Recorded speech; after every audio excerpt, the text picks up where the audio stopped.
right, let's go ahead and get started. This is going to be Tech Thursdays, episode 129. Good evening, everyone. This episode is either going to be really, really short or relatively long, depending on how the discussion goes. I didn't really have much planned this week, unlike the last few episodes where I've kind of stuck to a specific narrative or a specific topic, I'll say. Like last week, we covered Strix Halo in depth and potential mobile chips that will feature the Zen 6 architecture from AMD in the future. This week, we're going to talk about Intel, and then we'll probably also talk about motherboards. I know last week, a lot of people kept asking about desktop motherboards, and before that, we covered laptops a few weeks ago, but now we're kind of circled back to desktops. So this episode is going to be all about motherboards.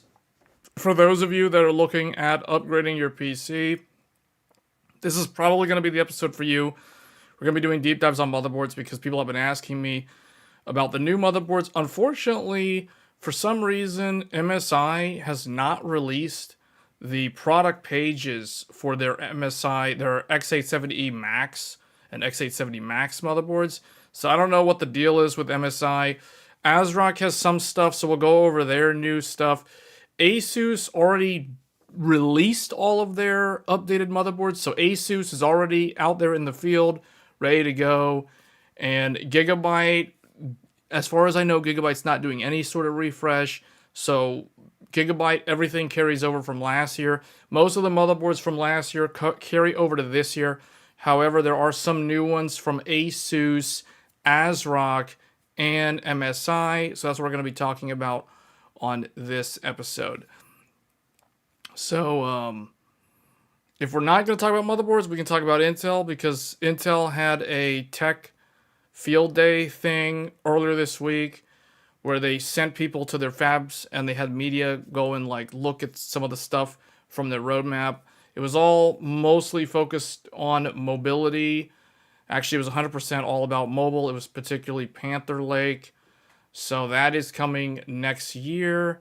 They are on track to have that release sometime in the spring of next year. That's going to replace the Arrow Lake laptops, which came out this year. And then Lunar Lake is also being replaced by Panther Lake on the ultra thin and light, low power, long battery life, that kind of thing. So lots of stuff to talk about. Let's go ahead and get started. I guess the main thing is, were there any specific motherboards that anybody wanted to discuss?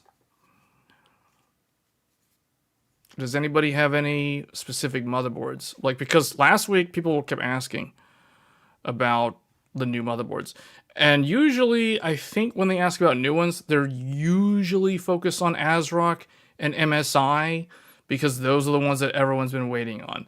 So ASRock has a 2-DIMM motherboard, the OCF Taichi.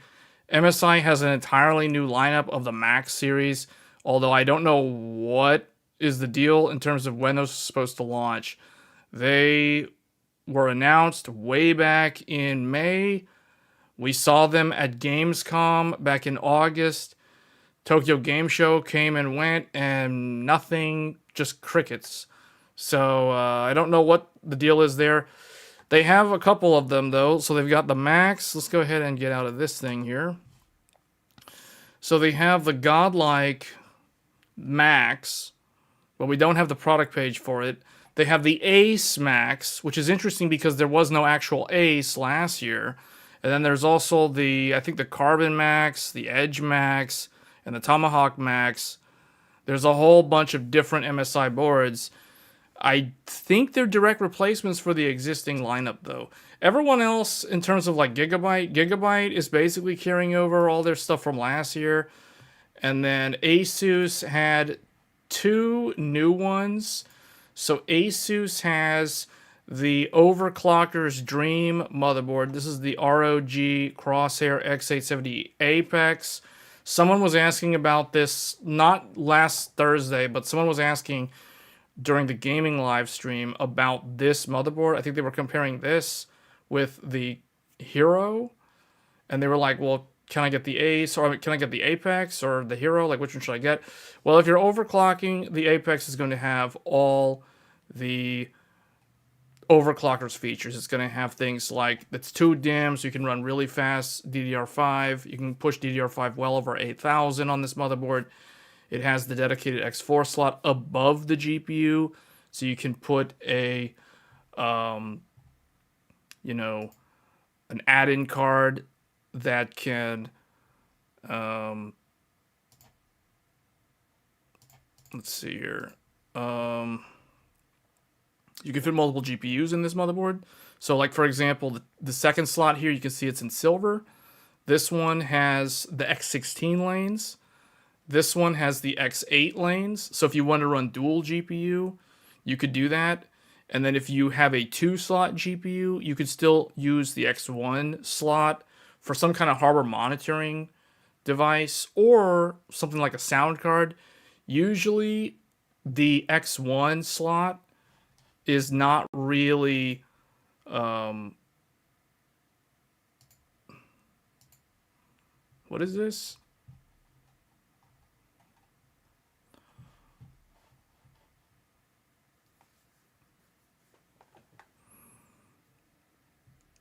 My implant is AI adaptive. What happened? Oh, you had your surgery?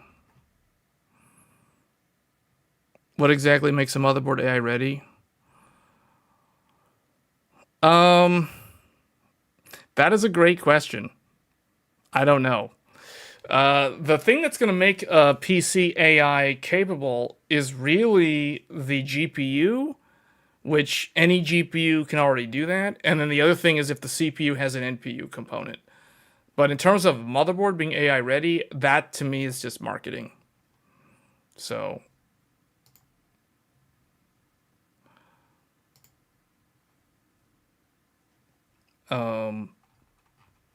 yeah. The Extreme, we already talked about this one back when it came out. I think this motherboard came out in August, if I remember correctly. This was the, what, $1,000 Asus flagship.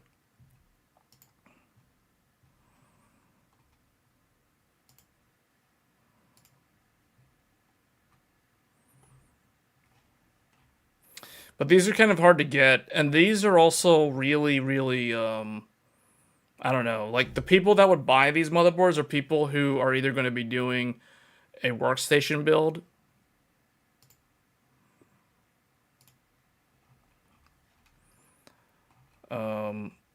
which I've already kind of shown that last year. Now, for me, the Crosshair Extreme was not available last year, so I did end up building with the Godlike. We kind of did a live stream build for that.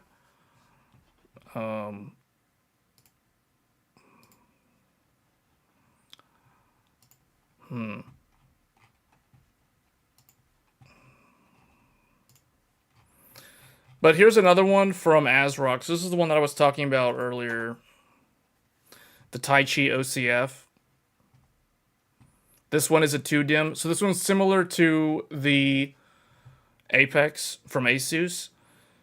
MSI is supposedly going to create a similar motherboard. So if you guys are familiar with the Unify series from MSI, MSI also has the M-Power, which I've been told might come back, but they're kind of testing market viability for it. Meaning they don't know if they're going to actually release a 2 DIMM motherboard this year. And they don't know if they're going to release one in the North and South America region. It might be Asia only, so meaning it might not even be in the, outside of Asia. So the European market might also not get one.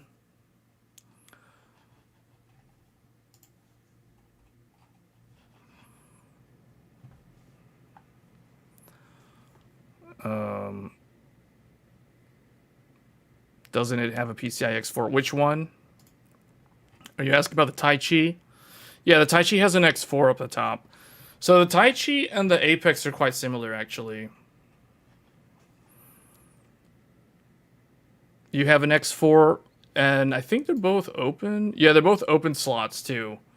Meaning you could fit... So, like, if you remove this second heatsink for the M.2, you could fit, in theory, a full X16. The Extreme does not have an X4. No, it does not. It has only X16 and an X8 that shares lanes with the X16. I think it has a slim SAS. Yeah, it's got a slim SAS right here.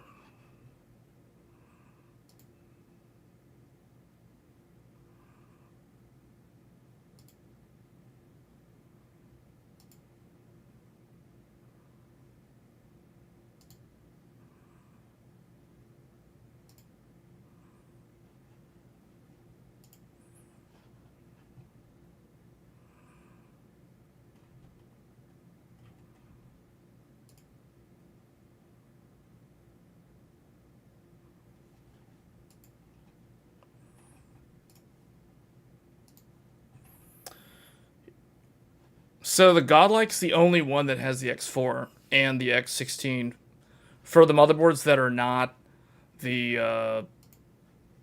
overclocker 2-DIMM boards. You see that? It's similar to the Extreme from the previous generation.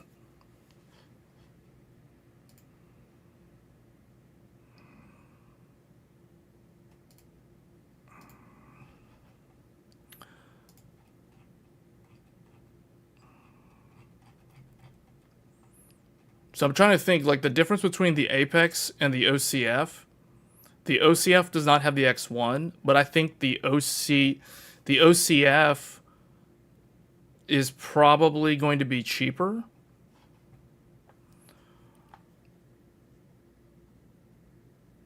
You're also wondering how much difference a 6-layer versus an 8-layer will be. Okay, that's a good question. So in general, the difference between the 6-layer and the 8-layer is that the 8-layer is going to allow, in theory, higher memory overclocks.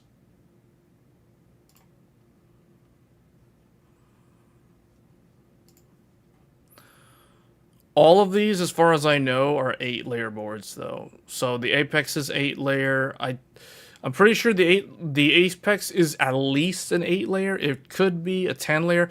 There were some people saying that the Crosshairs are actually a 10-layer board. I don't know if it's 10-layer, though. I don't know if Asus has any boards that are more than 10-layer or 8-layer. I know that the Crosshair Hero is supposed to be an 8-layer. The ones that use NitroPath are typically 8-layer boards.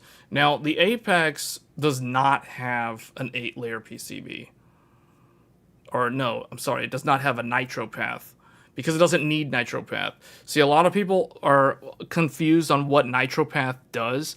NitroPath, the purpose behind that technology is to reduce the noise that you get from the empty memory slots. So when you're running 2 memory slots, you know, you're running your RAM in A2 and B2 and you have nothing in A1 and B1. So when you have nothing in A1 and B1, that can cause, I forget the terminology, but it's like you have parasitic static noise on the line because it's in close proximity to A2 and B2. So NitroPath, by lowering the height of the actual metal contacts in the slot, there's less Z height there. Therefore, you get, in theory, better memory speeds as a result of that on the 4-DIMM boards. But the Apex does not have NitroPath. So if you look on the product page for the Apex, nowhere on here will it mention NitroPath. And that's because it doesn't need NitroPath, because NitroPath is actually for 4-DIMM motherboards.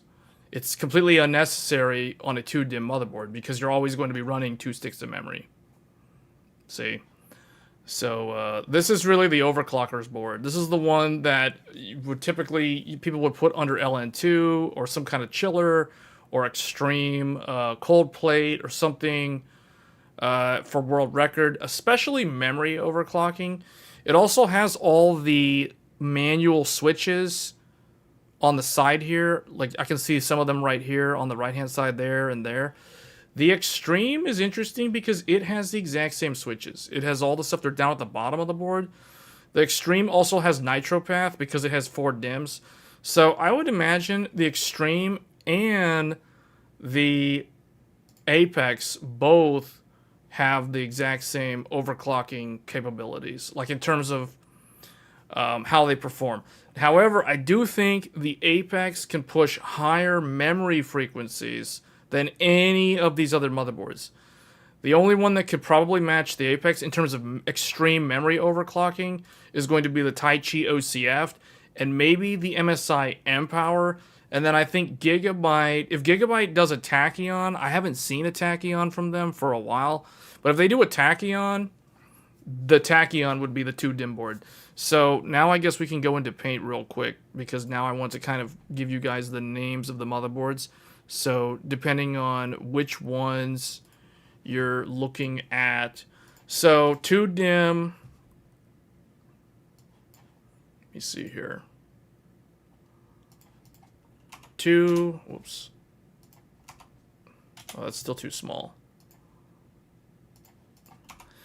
2DIMM motherboard. We'll do this in bold. 2DIMM motherboards. So you have, this is still, to me, seems kind of, well, that might be big enough, I don't know.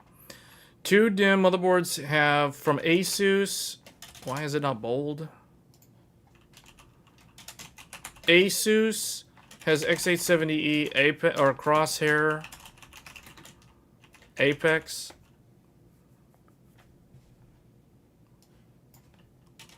ASRock X870E Taichi OCF, so the overclocker's formula board. MSI X870E M-Power. I think this is going to be a, I think this is a Meg board. I think Meg M-Power.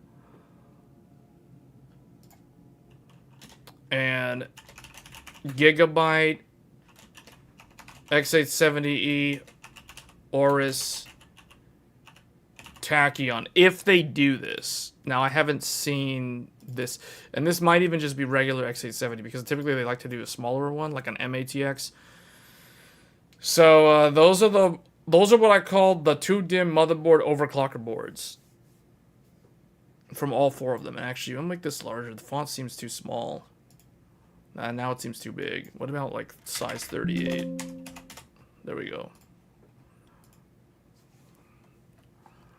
Power is B850M. What do you mean? How is Tomahawk? Are you asking Mark? These are the overclocker boards, though. Like, these are the ones, like, if you're doing memory overclocking, these are the 4 best boards from each of the vendors. If you're doing, I guess, do we want to list the flagship boards?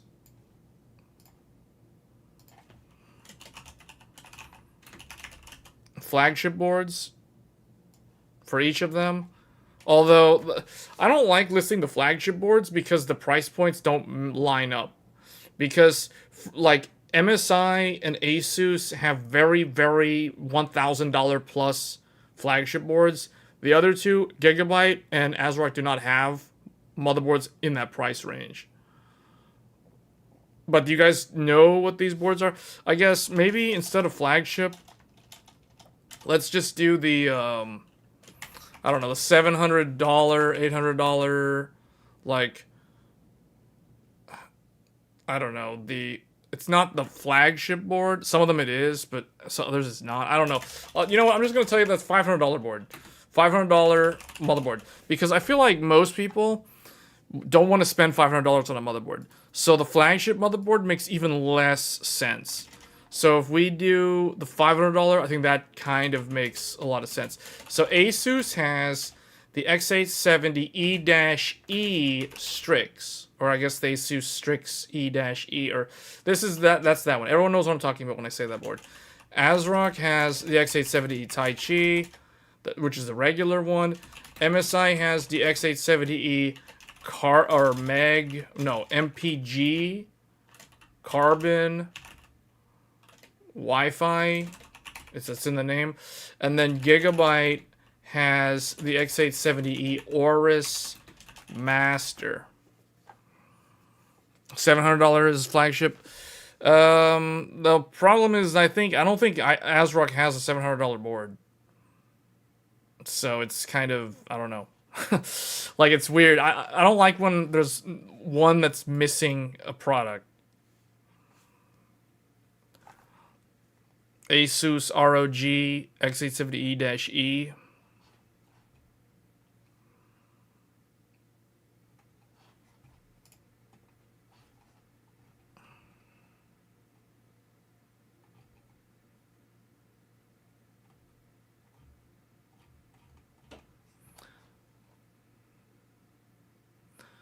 Should you get Tomahawk instead of Aorus Pro? The Aorus does have better VRMs, but I feel like that's a bit overkill.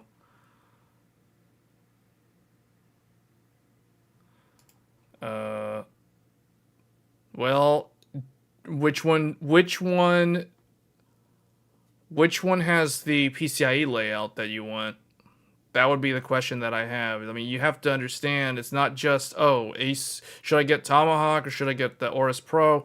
Like, are you going to use the PCIe slots? And if you are going to use all the PCIe slots, does the placement of the slots on the Tomahawk or the Pro line up with how you're going to use them? That is the question.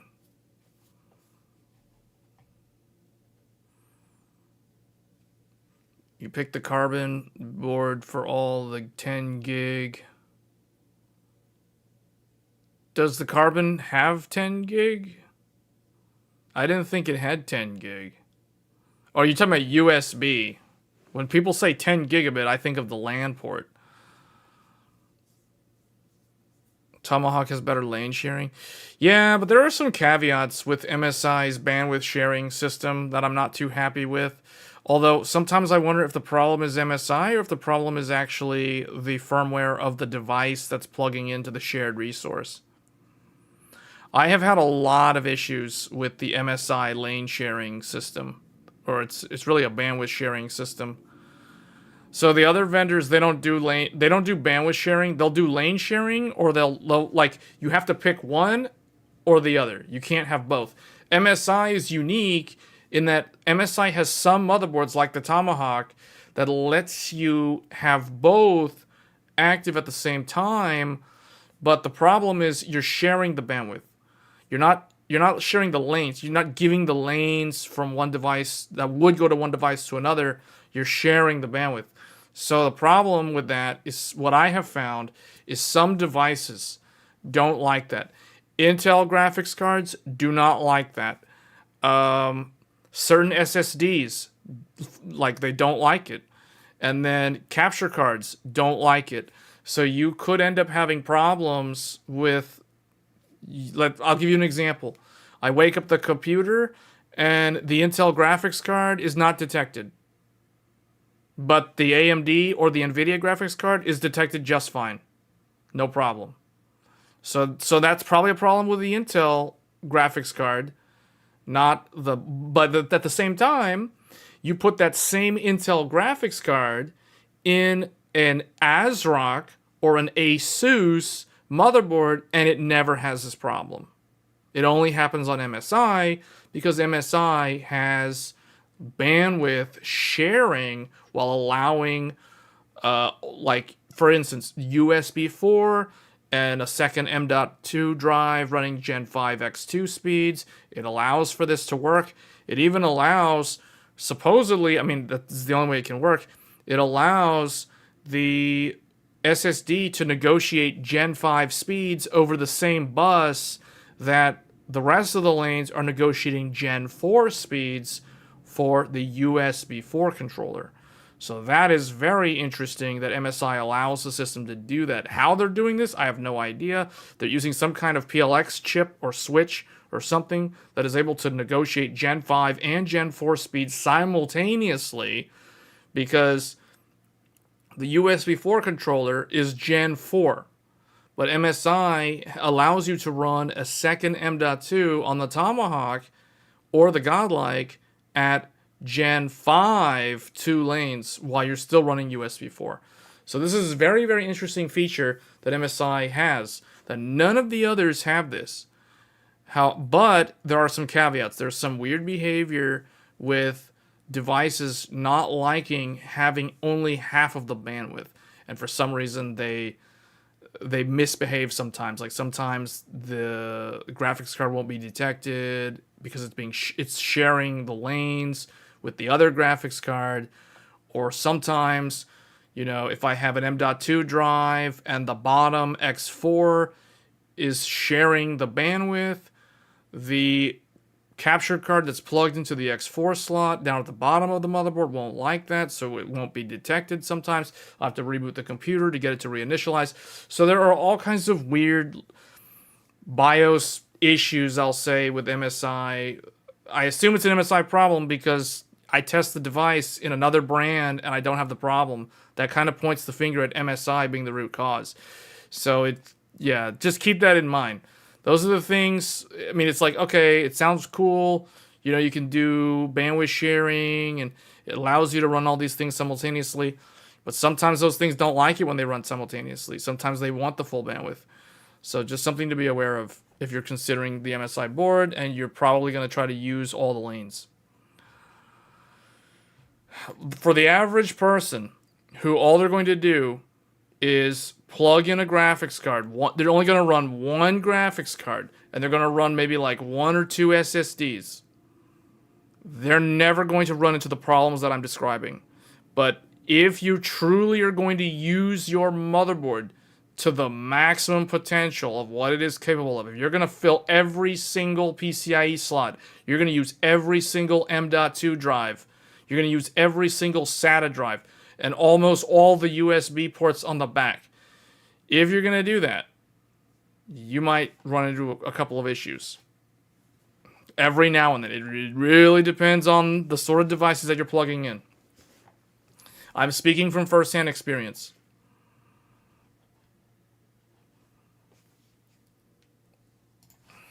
Well, we can do a poll.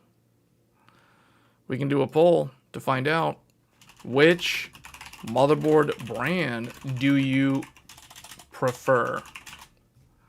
And the choices are, it's going to be in alphabetical order. And I can only do 4, so that means BioStar is omitted. Okay, so here are the choices. The poll is up. Which motherboard brand do you prefer? The choices are ASRock, Asus, Gigabyte, or MSI. So let's see what the viewers think. There's like 53 concurrent viewers right now. So we could get a lot of interesting market data from this. I was just ranting about MSI, and MSI has the most votes. I was just saying how MSI has the potential for a lot of these weird like compatibility issues with bandwidth sharing, and it gets the most votes. Wow.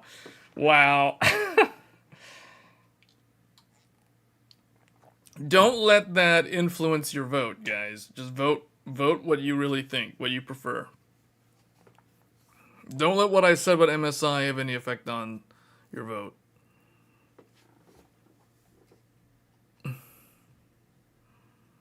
Man, MSI, 40%. MSI is holding strong at 40%. But we only have like 20 people voted out of 50 people?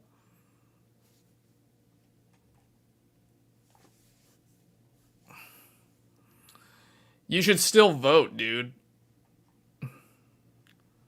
You don't care? Okay, so you're okay with anything then.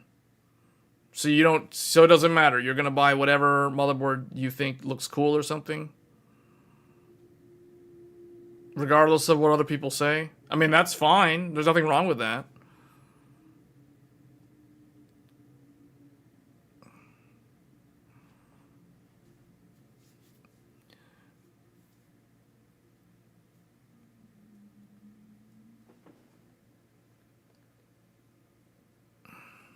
We're not using everything. We were just working or playing games. So is there anyone watching this stream that's a power user? Do you guys even know what a power user is?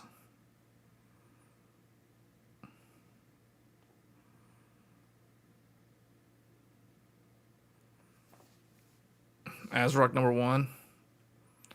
ASRock's got a long way to go, man. MSI's at like 41% of the vote.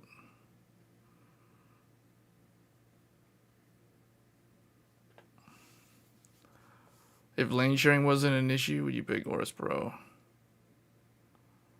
I thought Aorus Pro was an 8-layer. Oh, wait. I think you might be right, actually. Yeah.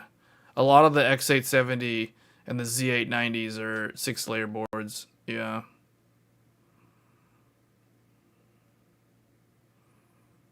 Man, a lot of people are voting MSI, though. Wow. You know, I would have thought that Asus would have had the most, just because Asus has the most market share. Asus and Gigabyte, globally speaking, Asus and Gigabyte are the two largest in the world. MSI and ASRock are significantly smaller from a market share. From a global footprint perspective, Asus and Gigabyte are vastly larger than MSI and ASRock. So if we're talking like how big the companies are, like, okay, if we're going to use a Dragon Ball Z reference, if these four companies were to power up right now to unleash their full power level, Asus and Gigabyte's power levels would be much, much higher than ASRock and MSI. Asus would be like Frieza, Gigabyte would be Captain Ginyu, MSI and ASRock are like Berter and Jace.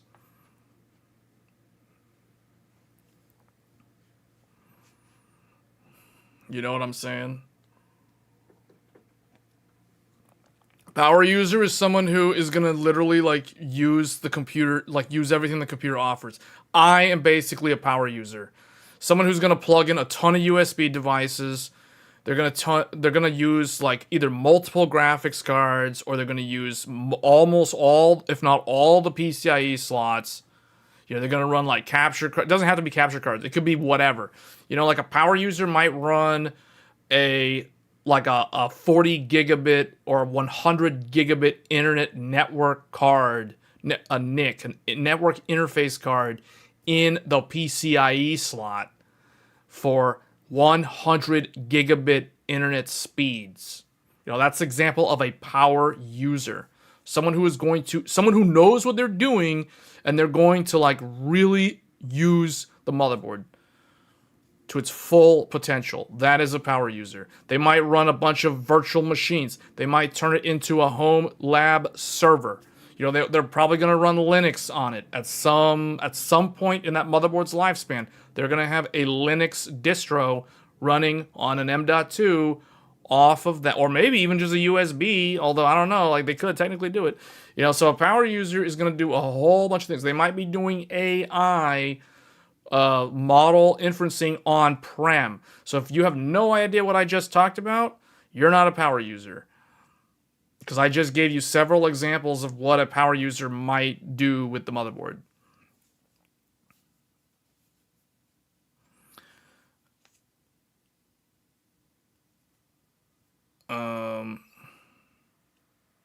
MSI BIOS is easier to set up, the BIOS.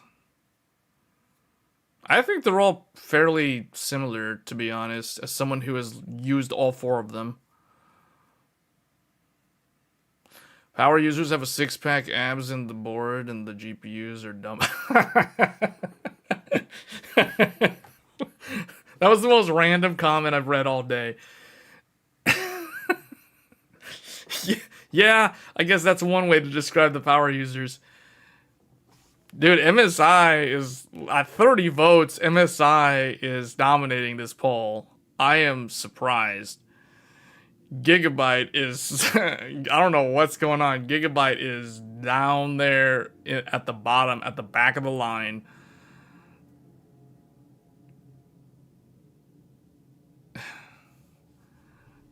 Asus motherboards are great, but their after sales service is terrible. Asus, so you mean, you're talking about like if you open a support ticket with Asus? You have a current 265KF. Dual GPU, you had to go Gigabyte since I couldn't find ASRock equivalent available in the market. You use your computer for storing music and films and watching YouTube, but want to get into gaming. Yeah, that's not a power user. That's not a power. That's an average computer use. That's not like.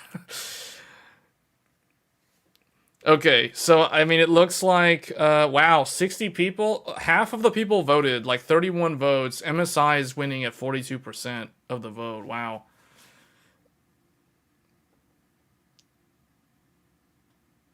The power user difference is that the power user looks at the layout of the user manual first and sees what is unlocked in the BIOS second.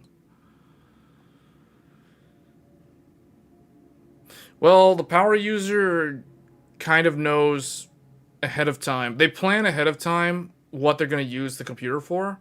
So they know, like, okay, I need this motherboard to have, the dual X8 Gen 5 because I'm going to run 2 graphics cards. Like that's an example of what a power user might do. Or the power user might say, I need like a special motherboard. Back when they were doing, you remember when people were mining crypto? Back when Ethereum was a thing and people were mining crypto to get Ethereum, they were buying up all these motherboards for crypto, for plugging in a bunch of GPUs. There were these custom motherboards that you could buy that had like a whole bunch of PCIe Gen or PCIe X1 slots. You could do like 6 GPUs, maybe even 8 GPUs on one motherboard during that time. A power user would know exactly which model of motherboard to get to do that kind of thing, if that's what they were going to do with the computer. You know what I mean? Like that's basically power users, they know, they have like specific use cases in mind for the computer that they're building, and that's it. I mean, they would know which motherboard to get if they're building a simple gaming computer. They would know which one to get if they were going to do AI. They would know which one for crypto. They would know which one for overclocking for like world records, which we literally just talked about at the very beginning of the stream. So those are the sort of things that the power users think about. Micro Center actually has a categorization of their customers, and power user is one of the categories. Like there's gamer. It's like gamer. Like I forget what the normal. There's like the average consumer, which is like someone who's just like they don't really know, or they're gonna buy a pre-built usually or whatever. There's like the gamer. There's the power user. There's I don't know. It's like they have a whole bunch of categories. But I was impressed that Micro Center actually has power user as its own category. They kind of fall into I guess you can kind of group them in with the DIY crowd. Like they can build their own computer. They typically know how to use command line and Linux. They usually know, like a bunch of stuff with Unix shells and things like that. They can work on servers, usually, not all the time. Sometimes power users are not really in the server side, and there might be more in the network side. So it's different. It's different. They're not your typical Rolex gamer. No, Rolex gamer is different, man. Rolex gamer is not a power user. Rolex gamer is definitely not a power user. I don't think you can lump them in the same category. It kind of depends. No, I wouldn't say that. Rolex gamer. That's a new one though. I like that. The Rolex gamer. Rolex gamer is the one that builds like a Threadripper, with like dual RTX Pro 6000s. And not for AI, just for gaming. You know what I'm saying? That's the Rolex gamer. Rolex gamer is running like minimum 128 gigs of RAM at like 6400, but it's RDIMM, not UDIMM. It's not that peasant UDIMM stuff. No, it's like the high-end RDIMM stuff. Yeah, that's the Rolex gamer. And they got RTX Pro 6. They don't have that peasant 5090 trash. Nuh-uh. None of that garbage. That's utter garbage, man. No. RTX Pro 6000s. And not one, 2 of them. Deuce. They got to have 2, and they got to have them in that big Threadripper board, because the Threadripper board is not going to bottleneck those Pro 6000s because they run a full X16 Gen 5 plus all the Gen 5 storage. Yeah, Rolex gamer. Yeah, here, let me give you an example of a Rolex gamer spec. Rolex gamers PC specs. So it'd be like TRX 50 Sage. The TRX 50 Sage. Or the AI Top. And then they've got the CPU would be like, what is it? 99. It would be like Threadripper 99. Man, what's the most expensive one? 99, not the 99, not 60, not 9980X. A 9980X with dual RTX Pro 6000s. Two of them. Not one, 2 of them. Full dual X16 Gen 5. Both. Full lanes. None of this lane sharing. None of this bandwidth sharing. No. Full 16 all the time. Max speed. Gen 5. 100% bandwidth per GPU. Everything.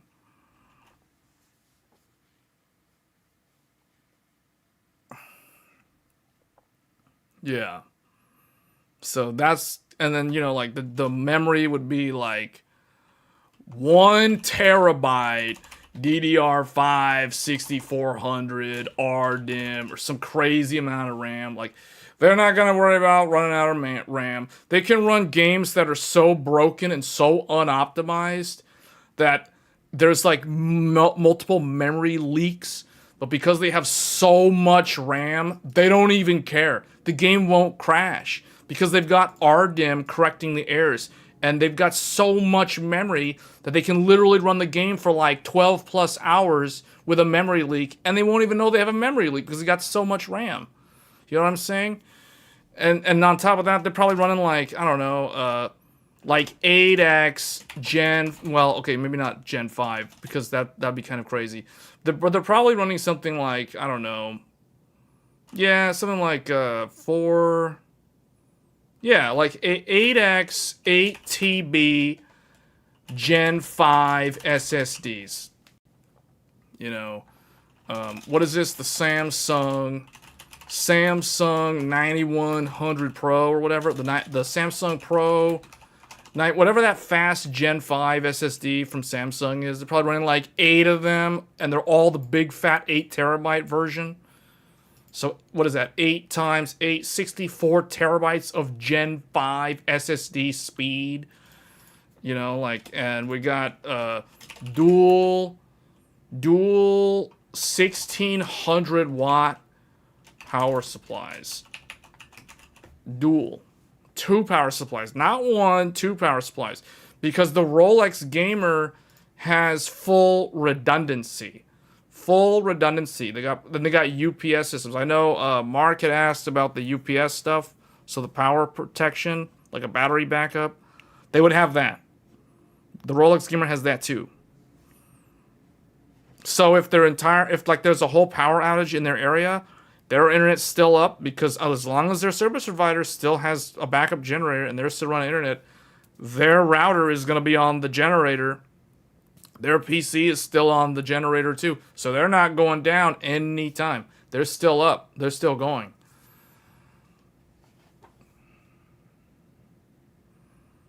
If you're doing 3D rendering or serious work. I mean, they're not even doing any of that. Like, this is just a Rolex Gamer. This is not like a... This is not a developer's computer. No, this is just a Rolex Gamer's computer, man. That's just a typical... Remember when Jensen's like, all you gamers and your $10,000 PCs? He's not even catering to the average gamer when he says stuff like that. He's catering to the Rolex Gamer when he says stuff like that. Yeah, your $10,000 PC. Like, do you have a $10,000 PC? I don't have a $10,000 PC. Like, I was thinking, like, who's he talking to? What? Who has a $10,000 PC? Oh, yeah, the Rolex gamer has a $10,000 PC. The Rolex gamer has like a $15,000 PC. Yeah. The Rolex gamer's PC costs as much money as some people's cars. Command center. Yeah, when you say that, I think of like the Bat Cave. You know how Batman has that fancy, like he's in the Bat Cave and he's got like a computer with like all these monitors and stuff. It's like he's got like all these monitors. Oh yeah, we didn't even talk about that. The Rolex gamer has triple 32-inch 4K 240 hertz OLEDs surround. You got triple, all three of them, three-way screen, man. Triple 32-inch 4K 240 hertz OLEDs. Yeah, three of them. I don't know. I was talking about redundancy. It's like, okay, three is more than redundancy, right? Like three of them. Wow.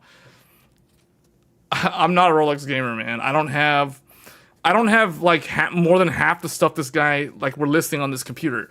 I don't have this Threadripper. I have the cheapest Threadripper. I don't have an RTX Pro 6000, let alone two RTX Pro 6000s. I don't even have this SSD, and this guy's got like 8 of these SSDs. I don't even have a single 1600 watt power supply. The highest end power supply I have is a 1300 watt power supply. And I do have one. I have one 32-inch OLED, but not three. So it's like I'm kind of like 1/3 of the way there, maybe, almost. So, yeah, no, but I would consider myself a power user, though. I'm more of a power user than a Rolex gamer. Like, seriously, though, yeah, I'm definitely a power user. I mean, that's the reason why I can tell you guys which motherboards I would recommend based off of what I do with the motherboards, because I literally use, like, every single thing that the motherboard offers.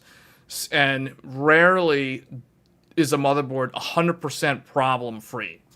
I have run into issues with all 4 brands over the years because I use every single thing that the motherboard comes with. So I've tested every single feature, every single USB port, every single SATA port, every single M.2, all the PCIe. You know, we've tested overclocking. We've done all that stuff. Testing sleep state, hibernate state, wake from sleep, wake from hibernate, hibernate after sleep, wake from hibernate that came after sleep. So, I mean, I've done, like, that's how you test the computer. Like, that's how you really, really stress test the computer.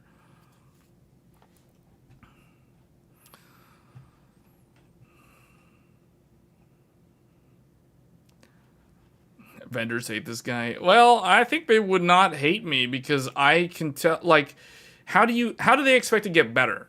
You know what I mean? How does a company expect to make its product better? How do they improve? If it wasn't for someone who actually literally uses their thing to the max, how do you know if they're building a good product or not? They could build garbage and no one would know unless they actually test it. But yeah, for the average person, if all you're going to do is run 2 sticks of memory and 1 graphics card and like 1 or 2 SSDs, at some point you might add a 3rd SSD, you'll never run into any of the issues. It doesn't even matter which brand you go with. You could go with any of the brands and you would be fine if that's all you're doing with the computer. But if you really want to use everything the motherboard offers, then that's where you really need to do your research. Okay, so we're gonna close the poll out. We got almost we're at like 39 votes. I really wish somebody else would vote just to get it to 40 votes. But yeah, it looks like regardless, after all the voting, MSI is still has a decent lead. Although I will say, Gigabyte managed to come back and tie Asus, and ASRock managed to barely inch out second place win over the other two.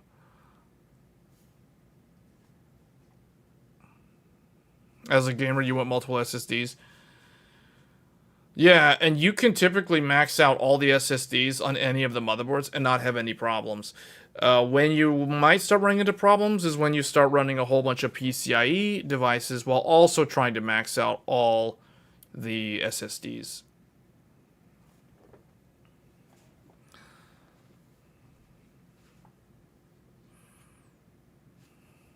Okay, we got 40 votes. I'm going to close it out. Closing it now. It was 20. This has been a 22-minute poll. We're going to end it right now. Okay. In first place, MSI with 34% of the vote. It looks like Asus managed to tie ASRock at the last second. Gigabyte and Asus were expected to tie at 21%. But Asus just managed, that last vote went to Asus and made it go right up there and match ASRock for a second place tie. So it's MSI 34%, ASRock 23%, tied with Asus at 23%, and Gigabyte was last place at 20%. This is very interesting data because globally, Asus is the largest in terms of market share. Second is Gigabyte. Third is MSI, and ASRock is the smallest.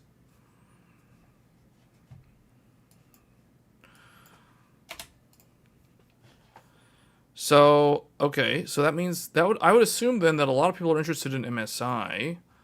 So let's look at some of MSI's boards here. Start with the Godlike. The Godlike is a motherboard that started off with a pretty rocky history. Like, this motherboard had numerous problems affecting the infamous easy bridge on the right hand side here, also known as the dynamic dashboard. Anyone who was considering this motherboard or anyone who has this motherboard is most likely aware of the dreaded dynamic dashboard issue. You may or may not have ran into this problem. I myself experienced this problem twice. The second time around, I ended up having to RMA the dashboard. So my dashboard, the original one that came with my motherboard, was sent off to MSI, and MSI sent me a new one. And the new one is actually the newer one that's meant to go with the Max. So, which is the revised Godlike. Or it's like the Godlike 2.0 or whatever. So, yeah, that's kind of interesting. The other thing, too, I will say about it, it is the only motherboard out there. It is the only current generation X870E motherboard that provides you with the dual X8 Gen 5 or a single Gen 5 X16, while also providing the dedicated X4 down at the bottom. The X4 is also an open X4 slot, meaning if you were to remove this cover here, which actually serves as the heatsink for the bottommost SSD, you could actually plug in a full X16, a physical X16 device into this X4 slot. Now, it will not be secure, so you kind of need to make sure that it is secure to the case. But it is the only motherboard that has the 16, the 8, and the 4 on the board. Now, of the current generation. The only other motherboard that had a very similar layout, in fact, it was an identical layout in terms of PCIe slots, was Asus's previous generation X670E Crosshair Extreme. So the previous Crosshair Extreme did have dedicated X4. The new Crosshair Extreme from Asus does not. Unfortunately, it does not have the X4.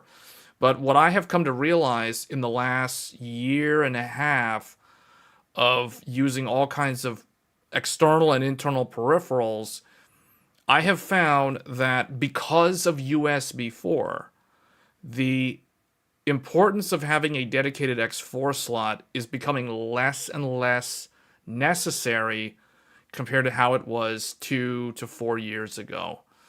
Meaning, nowadays, if I'm looking at a motherboard to recommend someone a motherboard based off of the use case, the X4 slot is not as important as it was previously.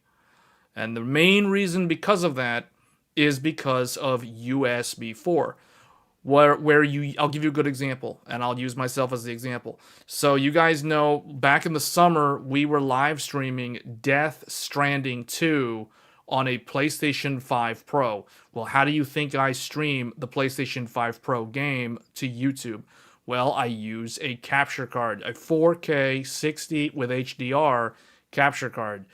And there's two ways that I can do that. One is I can install the capture card in an X4 PCIe slot in the motherboard. And that is the old traditional way that I would do that.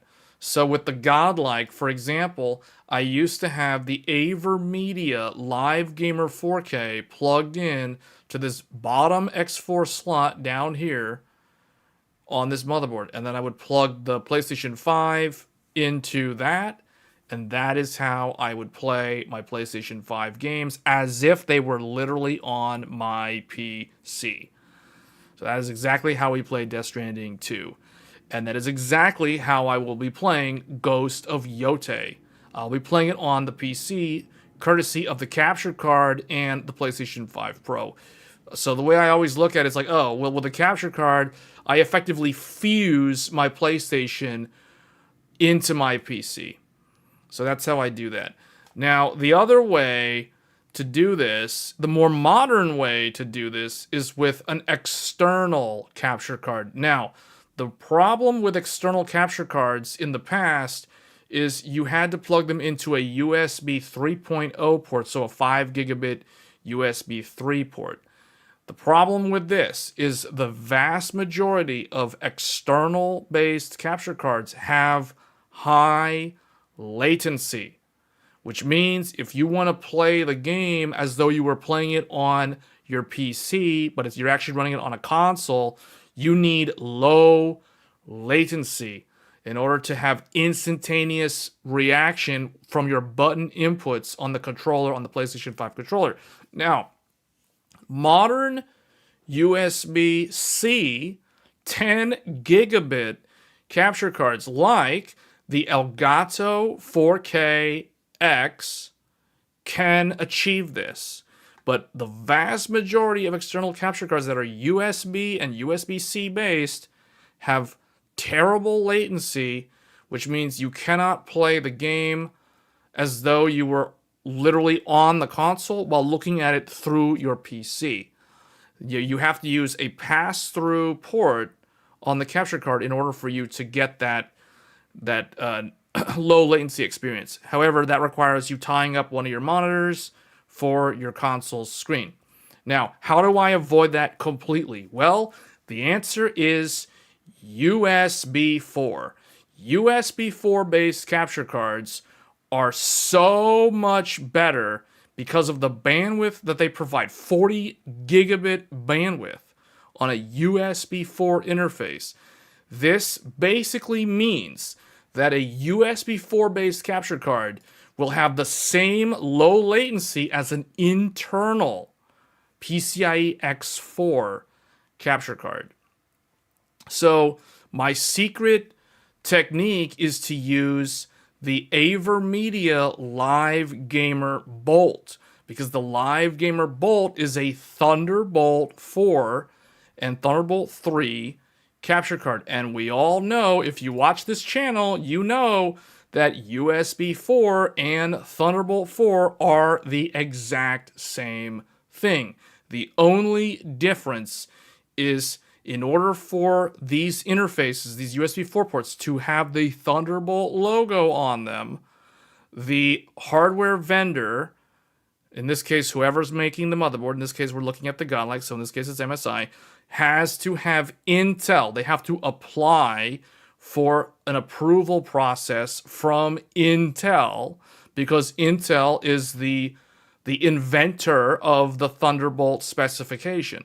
So they have to apply, they have to pay like, I don't know if it's like a licensing fee or something, but they have to go through this process to get Intel to certify their motherboard. And it's like, oh, it's an AMD based motherboard, so Intel's not really keen on responding timely. Intel will do it. It's not like Intel's not going to certify it, because ASRock certified their Tai Chis on the previous generation that were AMD motherboards, X670E Tai Chi and B650E Tai Chi. ASRock got full Intel approval on those AMD motherboards for Zen 4. So you can do it. But most of these vendors, they're just going to cheap out. I shouldn't say cheap out. They're just not going to waste time applying to Intel to have Intel sign off and check a box saying, yeah, this is Thunderbolt. They're going to sign off on it. So they don't bother to do it. Hence the reason why you see the USB 4 port labeled on the back of the motherboard. But USB 4 and Thunderbolt 4 are identical. They both share the exact same circuitry under the hood. They both use the same technology called PCIe tunneling over USB. So because of that, the trick is to use a 4K 60 capture card that uses USB 4 or Thunderbolt 3 or Thunderbolt 4. Any capture card that is Thunderbolt will work perfectly with the USB 4 ports on all of these motherboards. I can vouch for that because that's literally how I streamed Death Stranding 2, and that's exactly how I'll be streaming Ghost of Yotei. We'll be using a USB 4 port on the Godlike with a Thunderbolt capture card. That's what I have connected to my PlayStation 5 Pro right now. So that is the reason why USB 4 is making inroads into changing the technology landscape and making things like the X4 PCIe slot being less. Don't want to say it's not relevant anymore. It's definitely nice to have an X4 PCIe slot because you can plug whatever you want in there. You can plug high-speed internet cards in there and things like that. So it's still very, very good to have. However, with USB 4, now you have external options, so you don't always need the X4 slot, although it does come in handy.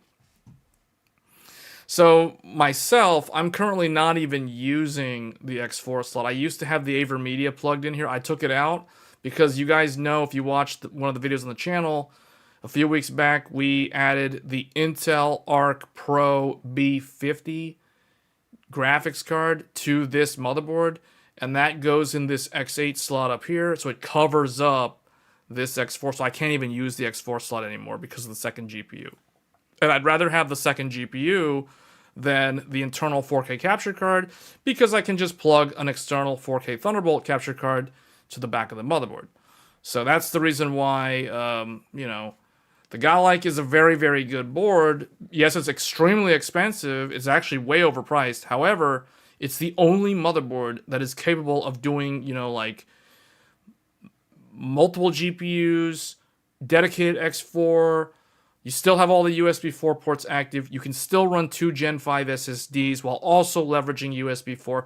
And on top of that, it has 5 M.2 slots. It also includes the MSI Gen 5 expander, so you can put 2 more Gen 5 SSDs into this expander card and plug that into your X8 slot. But now you're not going to run a second graphics card if you do that. So it has a lot of options. So it is definitely an enthusiast motherboard for someone who's looking to build a very high-end gaming PC, but also have the ability to do what a power user might want to do with this motherboard. So that's kind of MSI's best-in-class motherboard. This is the motherboard that literally does everything. It has all the stuff. It has the Gen 5. It has like 5 M.2s on there that you can run all of them simultaneously. In addition to that, you can run the 2 more off of this expander for a total of 7 SSDs. Yes, you can run 7 SSDs out of the box on the Godlike motherboard. 3 of them are going to be Gen 5. The rest of them, the other 4, are Gen 4 SSDs. So that is a lot of speed and a lot of bandwidth.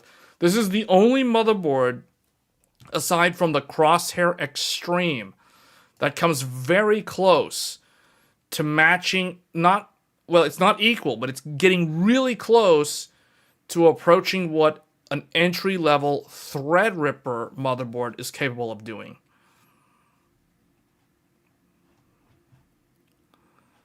Okay, so that's the Godlike. If we go to the specifications chart, the other thing too is this thing, if you're someone who likes to run 4 sticks of RAM, the Godlike has a 10-layer PCB. The 10 layers makes it so that you can do very high and very dense memory capacities. The Godlike is one of the only motherboards that MSI certifies it can do the dreaded worst case scenario, 2 DPC, 2R, max speed. They're saying you can get up to 6400 or more mega transfer speeds. This last line down here means 256 gigabytes of RAM at 6400 or 100 minimum 128 gigabytes of RAM at 6400 mega transfers. So very, very crazy stuff in terms of what you can do with this motherboard. If you want to go fast with like 48 gigabyte capacity, you can do 48 gigs at 8400 or better. Or if you want to do dual rank, you want to run something like what is this going to be? This is single rank. Oh, this is 64 gigs, 1 DIMM per channel, so 2x 32 gigs, or 96 gigabytes, 2x 48 gigs, 96 total at 6400 mega transfers. And then here, 2 DPC single rank up to 6400 mega transfers. This is going to be 4 sticks of RAM up to 96 gigabytes of RAM. So you can do 96 gigabytes with 2 sticks or 96 gigabytes with 4 sticks.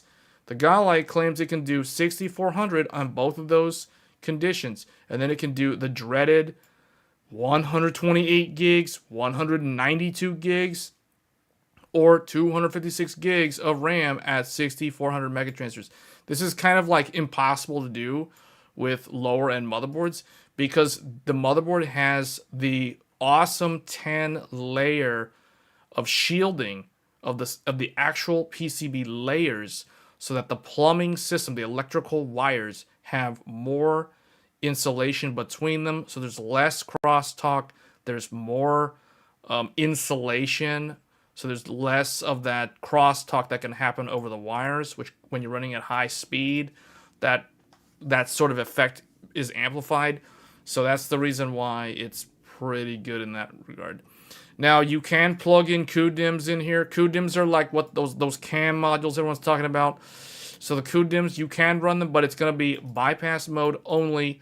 And the thing is, it says here CUDIMM support and the plan of reference boot frequency, or the power on reset boot frequency, may vary by CPU series. With manual overclocking available after boot, certain CPUs may fail to boot. That means if you're using something like a 7000 series, for example. But future BIOS updates will improve compatibility. It is possible that if Zen 6 is on AM5 next year, the Godlike will be able to run the clock driver on a CUDIMM with a Zen 6 CPU. That is if the Zen 6 architecture ends up being on AM5. So that's very, very interesting. Dual USB 4, 40 gigabit. This is the magic thing. You can run DisplayPort alt mode over your USB 4 ports. That basically means that what they have done is they have taken the integrated graphics on the Ryzen CPU and they have run wires from the socket over to the ASMedia 4242 controller to allow you to run external monitors off of your integrated graphics over the USB 4 port. Now, the nice thing about this is this works with Thunderbolt docking stations, which means if you want to plug in a Thunderbolt docking station and you want to plug your monitor's DisplayPort cables into your Thunderbolt dock, and then plug your Thunderbolt dock into one of these USB 4 ports, you can drive your monitor off of the dock that you would normally use for a laptop with this motherboard. So really, really interesting stuff that MSI is providing here with the godlike motherboard. So you can drive a ton of monitors off of integrated graphics. Now they are going to be DisplayPort 1.4, but usually if you're someone who's using integrated graphics, you're using the computer for some kind of like work thing. You're not going to be doing gaming, so you're using it for more of like a like home lab server or something, and you're going to use the integrated graphics because you're probably going to fill the computer up with some kind of storage for virtual machines or something like that. You're going to run some kind of Linux distro, etc. So that's kind of where this comes into play, but it's interesting that they have this feature. All right, so for the PCIe, pretty straightforward. Like I said, you have your dual physical X16s. The top one is going to be Gen 5 X16 directly from the CPU. The second one is going to be up to 8 lanes from the CPU, but it takes these 8 lanes from the first one. So as soon as you populate the second PCIe slot, your primary PCIe slot will immediately drop to 8 lanes. So it will be 8 and 8 or 16 and 0. All right, then the third one is Gen 4 X4 from the X870E chipset. So that's that open slot at the bottom that I used to have my AverMedia Live Gamer 4K plugged into. All right, and then this is some stuff explaining that the behavior of the top 2 PCIe slots depends on your CPU. So if you have a Zen 5 or a Zen 4, either a 9000 or a 7000 series CPU, you get the behavior that I just described. So you get either the top one is 16, the second one is 0, or they're both X8. And then if you have one of those APUs, which are typically mobile CPUs that are adapted to the desktop's AM5 sockets, so think about the 8700G, for example. So these things are going to be all like 8000 series processors. Those are going to have, they're not going to have Gen 5. They're going to be Gen 4 X8. The second slot will not work at all with these CPUs. So one of the pitfalls that I see people run into when they don't understand the PCIe lanes, someone might go and they might buy, like an 8700G, and they go and they plug it into their Godlike. Like, I don't know who would buy a Godlike and then pair it up with an 8700G, but hypothetically, let's say somebody did that.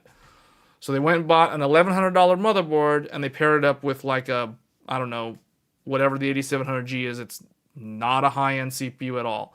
So they go and they put this thing, a 65-watt TDP CPU with 8-core, 8-thread, and it has no V-cache, and but it does have better integrated graphics than what's on these CPUs.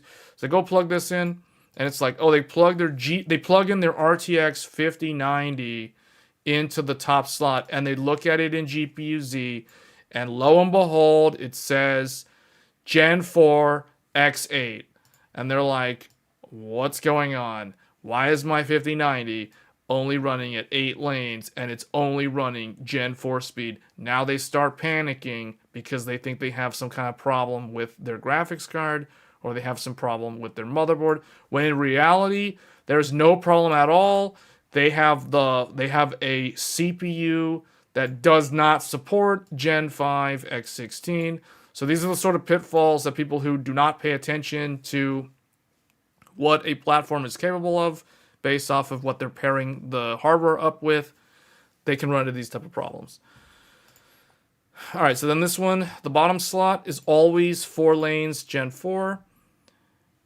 And they do tell you that the bottom slot will run at only 2 lanes speed if you install a 4th, specifically an M.2 in the 4th M.2 slot.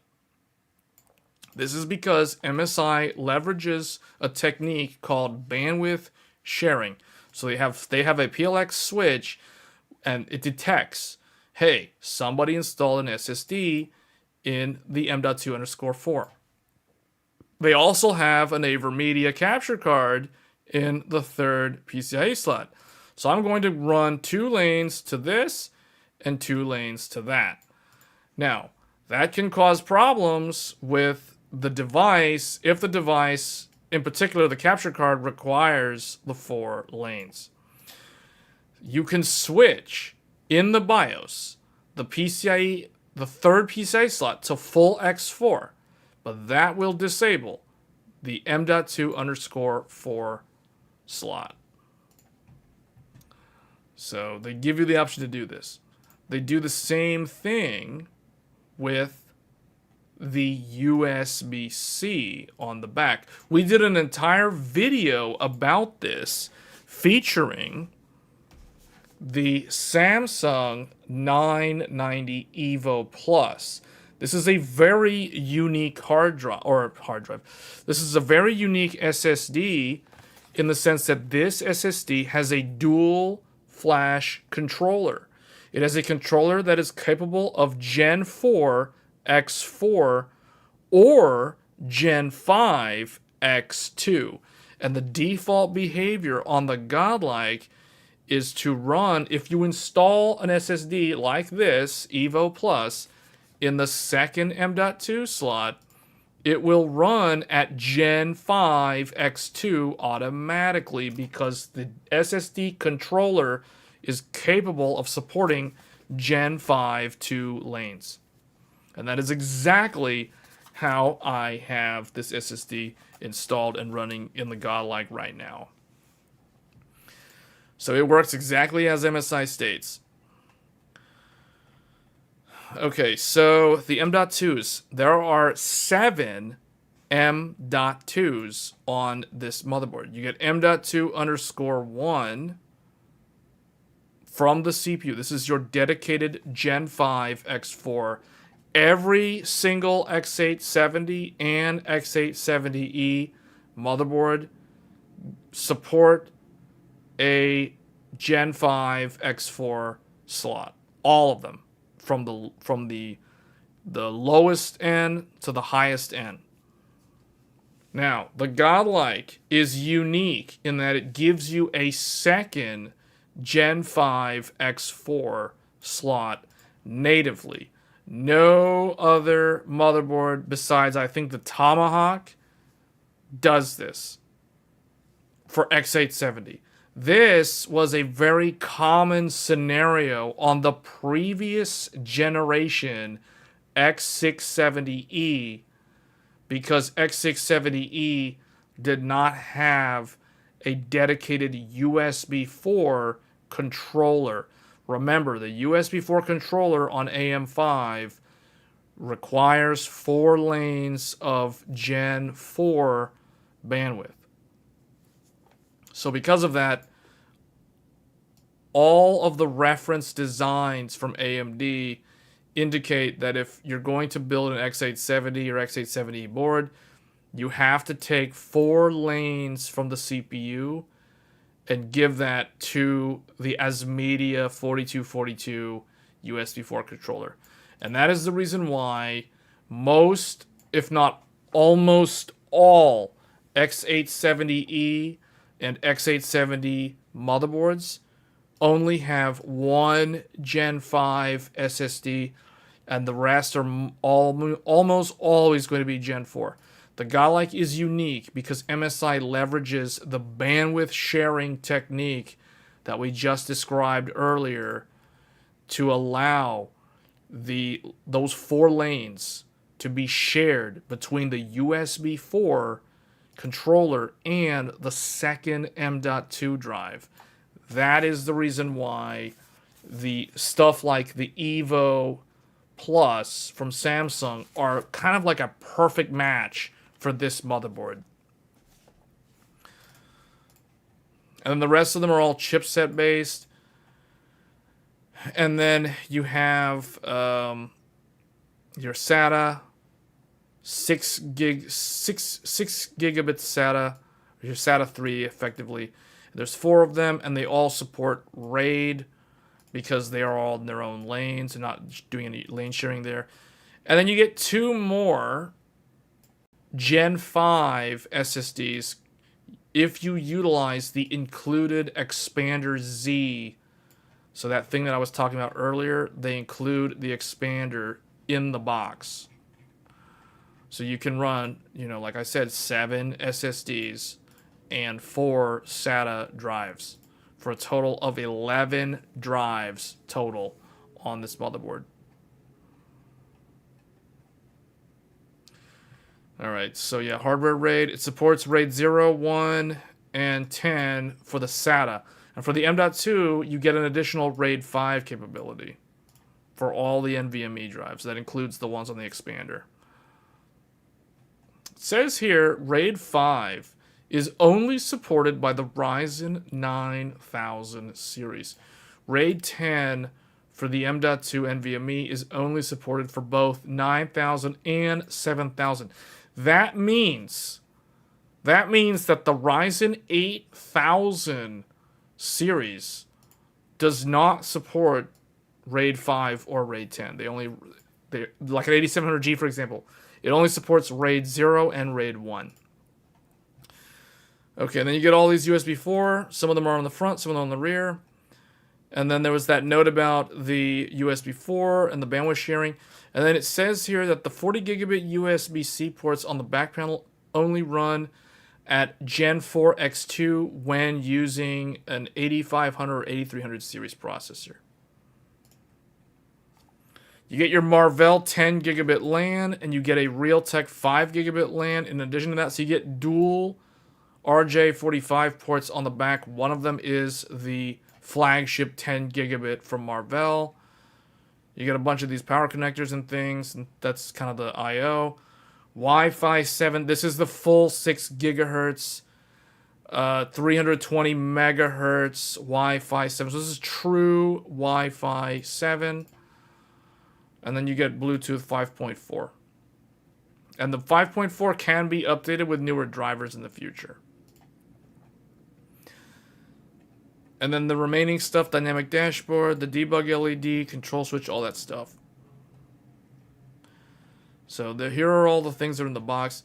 So overall, this is really not for the typical gamer. This is definitely a motherboard that is for a power user who really, really knows what they're doing, because this is the sort of thing, like if you're gonna just use one graphics card and you're gonna use like a couple of SSDs, maybe 4 SSDs, maybe 5 SSDs at some point, this is probably not the best motherboard because it's too much money. And if you're just gonna play games, like, yeah, you shouldn't be buying this motherboard if you're just gonna be playing games. I mean, I'm not saying you can't.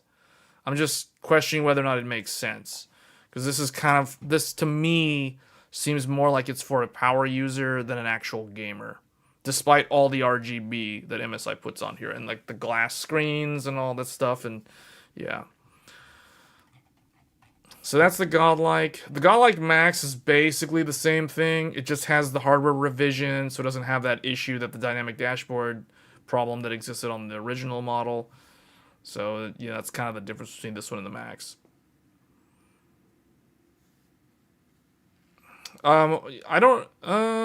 We should be getting a new chipset with Zen 6, yes. It really needs a new chipset, actually, to accompany it.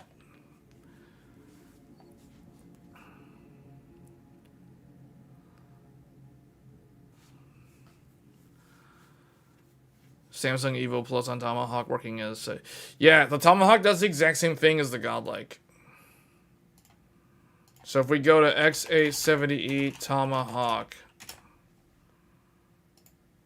X870E Tomahawk Wi-Fi from MSI. So this one, you can see, this one has the X16, and it has what looks like an X16, but it doesn't have a latch. So this one's probably an X1 or maybe an X4. I don't think it's X4. I think the bottom one is X4. This one in the middle might be an X1, but they put a physical 16 slot in there.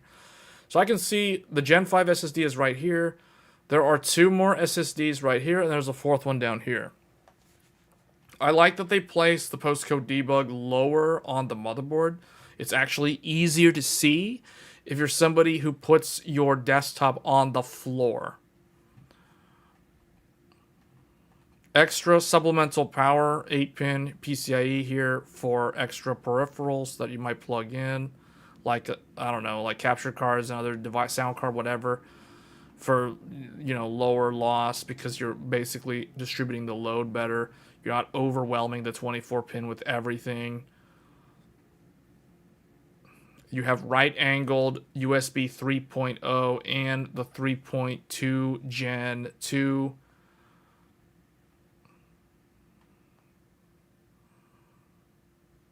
You got an ArcMagic Vista V1 mini PC with an Intel.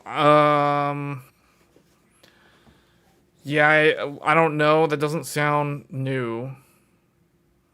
The fact that it has the word Vista in it makes it sound like it's something from, I don't know, like 15 years ago or more. If it says Vista on the name, it sounds like Windows Vista. 16 gigs of RAM. I mean, that's, yeah, I don't know about that, man. How much did that cost? That doesn't sound like that would have cost very much. 16 gigs of RAM with a 1 terabyte SSD, and the name has Vista in the name. Yeah, I don't know what that is. That sounds like an Intel NUC. This is like some kind of Intel NUC. All right, let's see the Tomahawk here. So this one, they're claiming the same exact speeds as the Godlike, which is interesting. 256 gigabytes max capacity. Same QDIMM, driver, bypass, all those things. Display port over USB 4. In addition to that, it has an HDMI. And then it has... Okay, so the middle slot is a Gen 3 X1. And the bottom slot is a Gen 4 X4.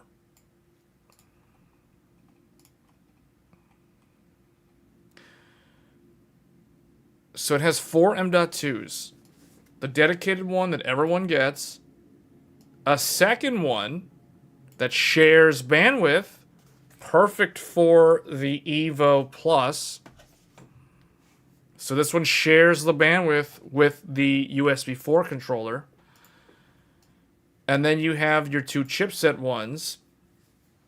So that means you still have 4 lanes of Gen 4 off of the chipset.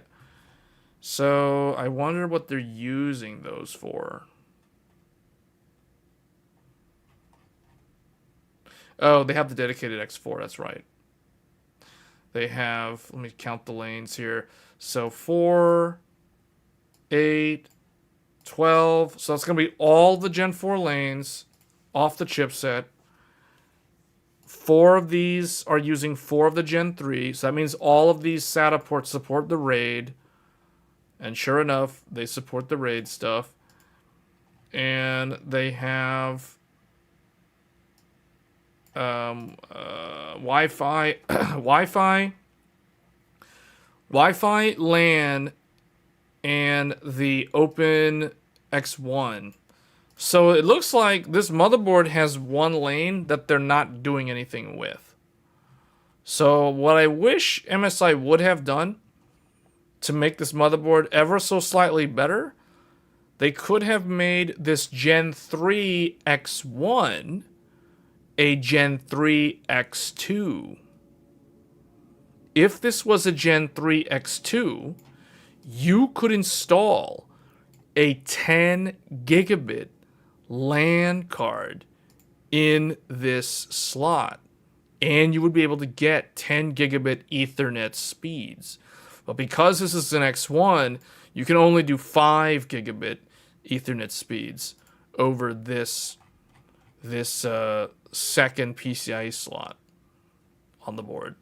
But most people are probably running really big graphics cards up here, which will kind of either cover this up or make it so that you can't really use that X1 slot. So the X, it's not a huge deal breaker, but it is kind of like, I really wish that was an X2 Gen 3 instead of an X1 Gen 3. But, you know, it's still better than having, like, nothing there. Because at least they wired something up to one of the lanes so you could actually use the lane.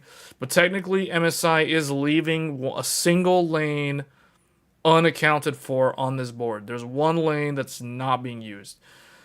Although this, for the price point, the X870E Tomahawk is what I would recommend over the non-E. So, like, if you're someone who's trying to decide, should I get the Tomahawk?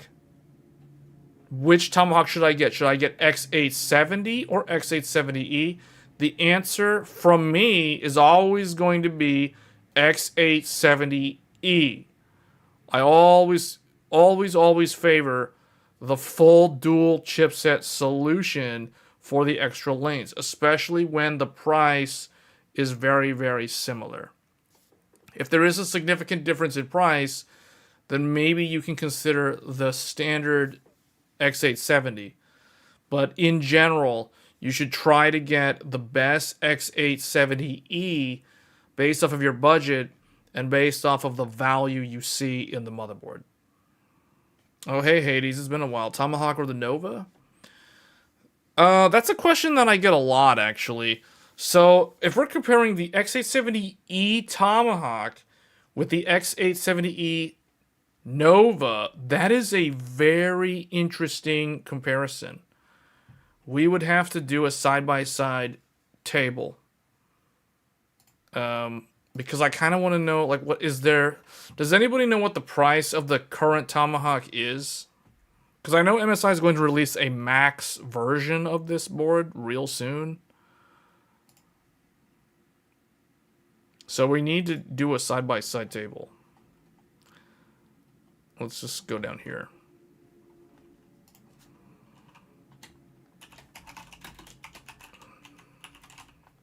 So you have X870E Tomahawk. You have X870E Phantom Gaming Nova. The Phantom Gaming versus the Tomahawk. For the Mag. X870E Tomahawk versus X870E Phantom Gaming Nova. Alright, let's see. We'll do the Aorus one next. But, I mean, this is probably the comparison to make. Because these are the two most popular motherboards right now. Based off of what I've seen on my...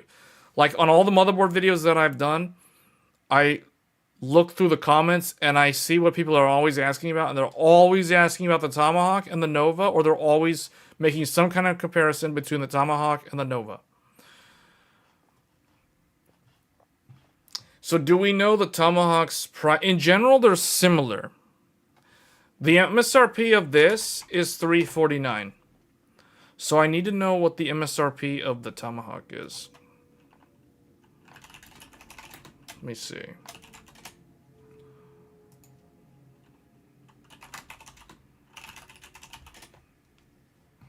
X870E Tomahawk. Newegg has it basically for the same price. Or it's like $345.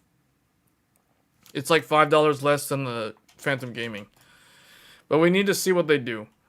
So both of them have... So this one has... this one has X16 Gen 5 PCIe. This one has X16 Gen 5 PCIe. Maybe we should only highlight the differences. Because they both have the same thing. So what are the differences? This has a dedicated X4 PCIe 4.0. This has a fifth M.2 Gen 3.0 X2. And a dedicated X2 PCIe 3.0 shared. Either or. So this is an or. This is not a both running at the same time. This is a choice. You can either have this or you can have this. But you cannot have both of them active at the same time. Because ASRock does not do bandwidth sharing the way MSI does. MSI allows a second Gen 5 M.2. A second Gen 5 M.2 at X2 speeds with the USB 4 running. Now, you can, or X4 if disabling USB 4, but I would never give up USB 4 just to run a Gen 5 SSD at 4 lanes. Because a Gen 5 M.2 at X2 speed is going to be equal to the fastest Gen 4 SSD.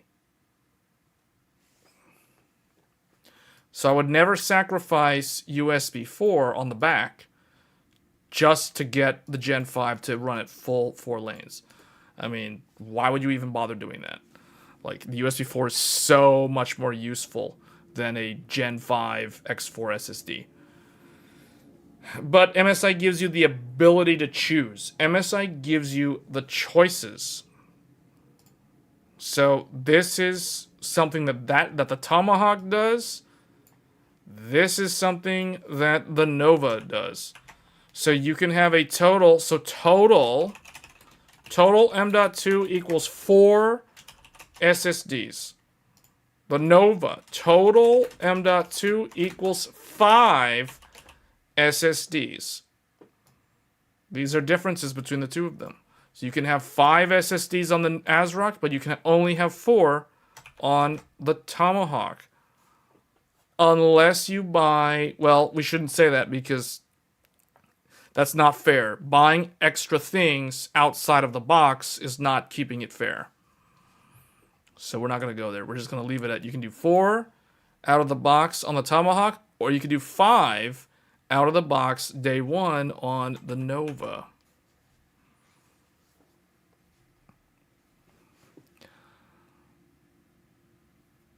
These are the differences, though. Oh, one more other thing. Includes a backplate.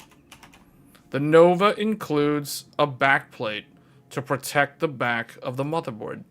The Tomahawk does not have this. It is worth noting that the Nova is the only motherboard that includes a full backplate at the $350 price point in 2025. If you want a backplate from MSI, you have to pay $700. $700 minimum for a backplate on a motherboard. So that's where it starts. They copied the ASUS planning. ASUS charges $700 for a motherboard with a backplate. MSI copied them. You want a motherboard with a backplate? Give us $700 because the Ace is where it starts. The Ace and the Godlike and the Empower are the only motherboards from MSI that include the backplate. So you get a backplate on here. You do not get a backplate on this. You get 5 M.2s on here. You only get 4 on this. So you have to prioritize which ones are more important. Nova has a VRM fan also. Does it have a VRM fan? Are you sure about that? I don't think it does.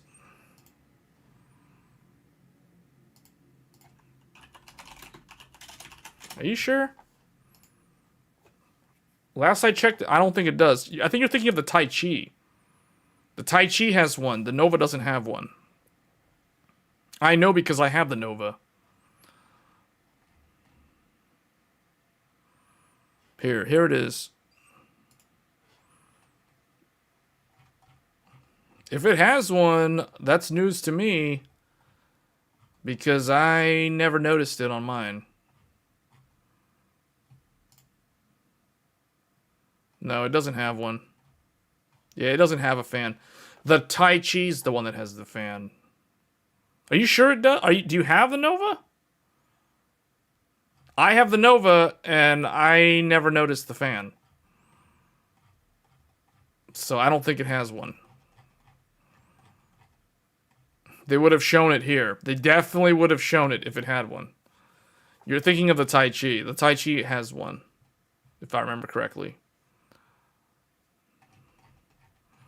So,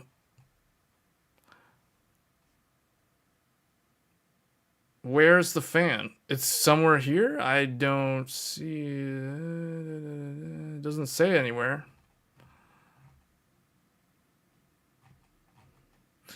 Hold on. It would have had it like for the VRM. It would have said it had one, but I don't see it anywhere.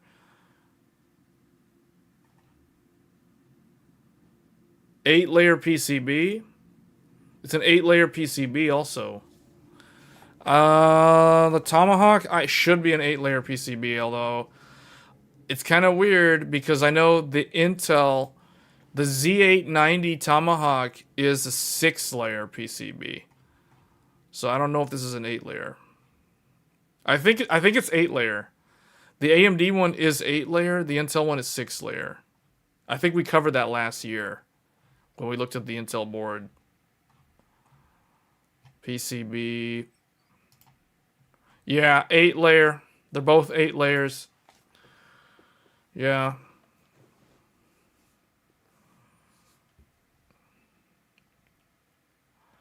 So they both have 8-layer PCB.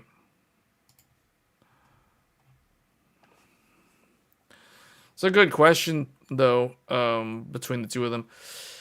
Personally, let me see here. I mean, personally, I'll tell you which one I would choose. Between these two, I would choose the Nova. I would choose the Nova because I'm more likely to need the 5th M.2 in the future compared to the... What was the thing that we said about the MSI Tomahawk? Compared to disabling the... Okay, let me go back to this. So personally, if it was me, I would go with this one. Because the 5th M.2 can come in useful long term. And also the backplate's good. I mean, those are the reasons why I would get it. In favor of this, I personally would never disable USB 4. So to me, this is a useless thing. And so the second Gen 5, to me, is always going to be an X2 Gen 5, which means it's only going to run as fast as a Gen 4 SSD. And that means that you have, M2 underscore 1, or we'll say M.2 1 equals Gen 5 X4. M.2 2 equals Gen 4 X4, aka Gen 5 X2. Okay. M.2 3 equals Gen 4 X4.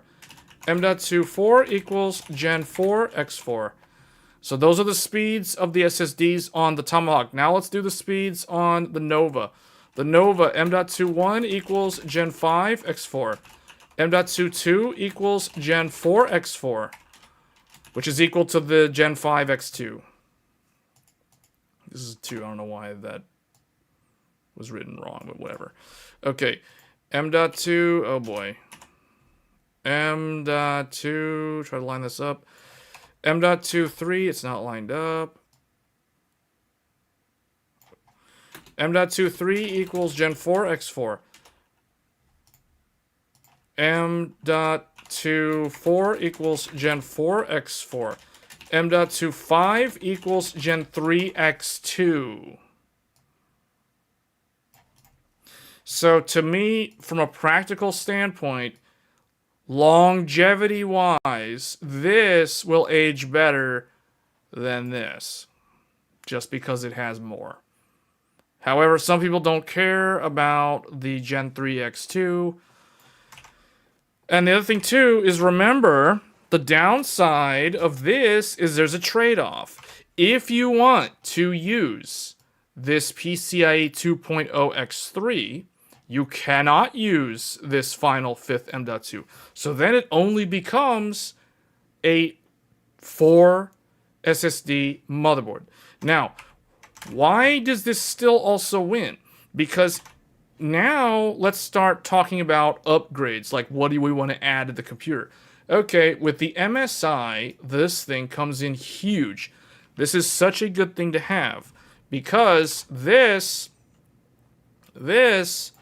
allows for things like 4K internal capture cards so that you can play PS5 games on your computer. That's really, really nice. That's exactly what I do. Okay, then the other thing is this can be used for a 10 gigabit LAN card.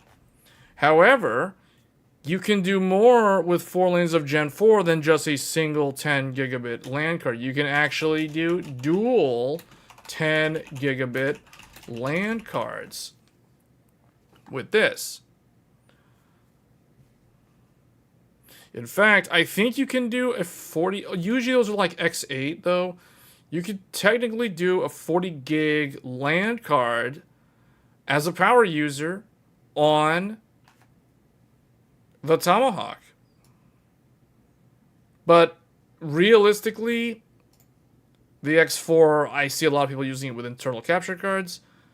The dual USB 10 gig is also really, really nice. So you can do all of that. So those are the sort of things you can do with this. What can you do with the X3? Now, if you want to use the X2 Gen 3, you lose your 5th M.2 on the Nova. However, this is perfect for 10 gigabit LAN card. So you can easily add a 10 gigabit LAN card to the Nova because that X2 slot is perfect for that use case. 10 gigabit LAN requires 2 lanes of Gen 3, making this the perfect choice for the Nova in terms of like if you want to upgrade one thing about it. But you're not going to run, internal capture cards on the Nova. The Tomahawk can do this because it has that X4. But going back to what I said earlier in the stream, the internal capture card is far less relevant today because of newer external capture cards that also have low latency, in particular USB 4 based capture cards like the Live Gamer Bolt. So it's kind of up in the air, like which do you prefer? Do you want 4 SSDs max? Do you want 5 SSDs max? Those are the sort of questions. Keep in mind the Tomahawk also has an X1. I forgot to mention that. It has an X1 PCIe 3.0 slot. Now, if this was an X2, this would have been perfect for 10 gig LAN. Because it's an X1, you can put a sound card, if you're one of those people that are still using internal PCIe sound cards. Although there's very, very few people doing that. I feel like that's a dying breed in this day and age. But you could run a sound card in the X1 PCIe 3.0 slot on the Tomahawk. Or you could do that on the Nova. But now it's like, oh, you lose your 5th M.2 because you want to run a sound card. So keep that in mind. So it's very hard to choose one over the other. I will tell you this. My final choice, if it's me choosing between these two motherboards, I'm going to give the win to the Nova because I want that backplate and I want the ability to run a 5th M.2. So those are the reasons why that one wins. Also, the ASRock BIOS typically exposes more settings than the MSI BIOS. I actually prefer the ASRock BIOS over the MSI one.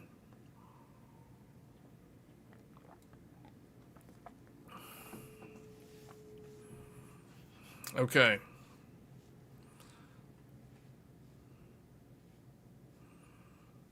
All right. So, Great question, though, from Hades on the comparing these two motherboards.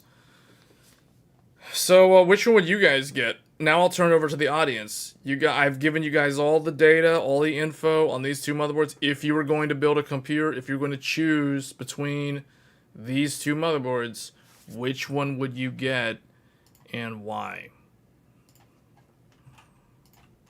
Which motherboard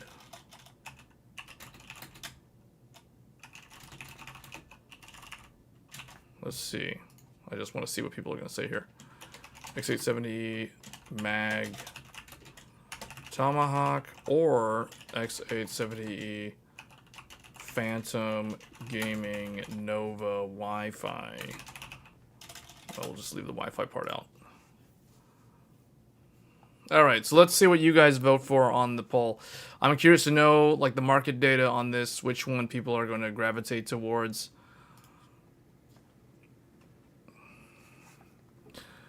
But these are the data points on the differences between them.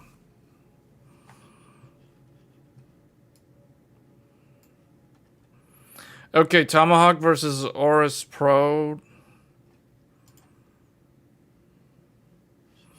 I need to bring that motherboard up. I don't really know much about that motherboard.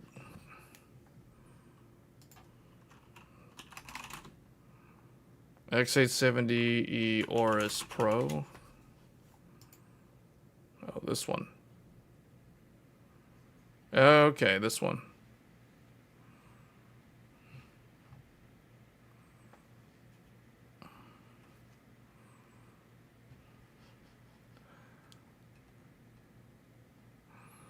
The Tomahawk doesn't have any lane sharing either, though. So the Tomahawk has bandwidth sharing, which we just described. All the info's on the board.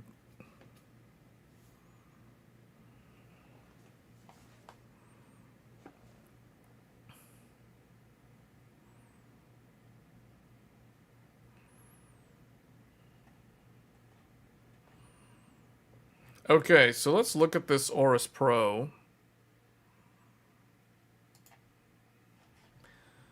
Aorus Pro, here it is. So it looks very similar to the other two. What is the price of this thing?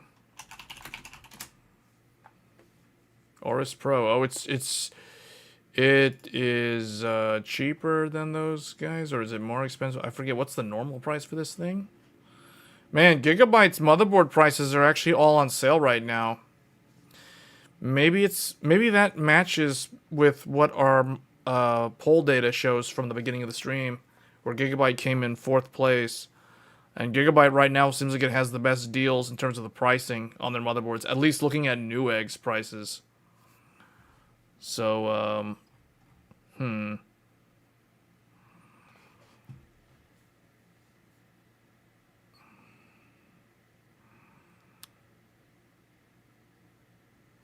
Man, Gigabyte's got some pretty good deals, though, guys. Like, that actually kind of changes a lot of stuff.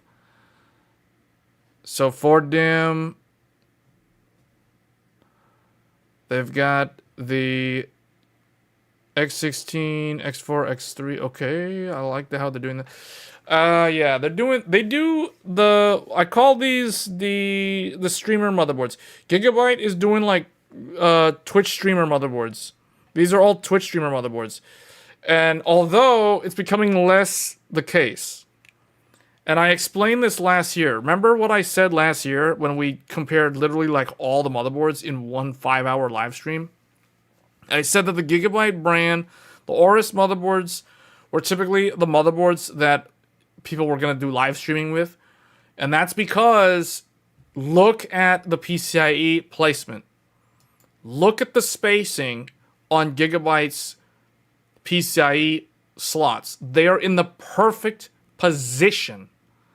They do the X16 right up here, and there's plenty of space between the first PCIe and the second PCIe. This is very ideal if you are going to install a really big, thick, chunky graphics card. perfect for the big, thick graphics cards because they give you so much space between the first and the second slot that you're still going to be able to use the second PCIe slot even if you have a giant graphics card installed in the top slot. That is why I would call this the streamer motherboard, because the streamer motherboards, the streamer use case, typically is most likely going to use a internal 4K 60 capture card. And sometimes they don't necessarily just use the capture card for a gaming console like the PlayStation 5 Pro, for example, although that, or the Switch 2 or the Xbox. All of those are great use cases for this. But they might also use multiple cameras, like either multiple webcam no, but like if they're plugging in a camera, they can use the capture card to be the input for, well, the camera will be connected to the capture card via HDMI as the input. So they can get multiple different video feeds off of these PCIe slots with professional cameras, not typical webcams. So that's the reason why the Gigabyte Aorus boards are very good in that regard, because of the placement of the PCIe. Also, they're doing a lot of the dual X4. If you want dual X4 PCIe slots, Gigabyte is the way to go, because they're the ones that are giving you lots of traditional X4 PCIe. So right here, this second slot, this is a Gen 4 X4. That is very good. Then they give you a Gen 3 X4, which is still also very good. So these are great for like dual 10 gigabit network cards. You can plug capture cards in here. You can do all kinds of things. You can plug in two different capture cards, one for Xbox, one for PlayStation, or one for Switch 2, etc. All that stuff. You don't need to plug in external capture cards if you don't want to, or if you don't have them. However, that is still an option on here. So you could literally run like 4 capture cards, 2 external off of the USB 4s, and 2 internal off of these X4s. So very, very good stuff from Gigabyte. This is the reason why I have been saying that the Aorus motherboards are the content, or I guess the, well, you can do content creation on any of the boards, but specifically video content. If you're going to be doing live streams, if you're going to be connecting multiple cameras, not webcams, actual cameras, you're going to need capture cards to plug in to the motherboard. And the Aorus has the correct slot placement. So now I'm kind of repeating myself, but I want to stress this point so that people understand the benefits of the Gigabyte motherboard here, because these are actually quite ideal for the streamer type use case. I'm not saying you can't do that with the other brands. It's just the Gigabyte gives you the most flexibility, and they're marketing here AI performance, infinite power. Now I have no idea. Like someone asked earlier, what makes a motherboard AI ready?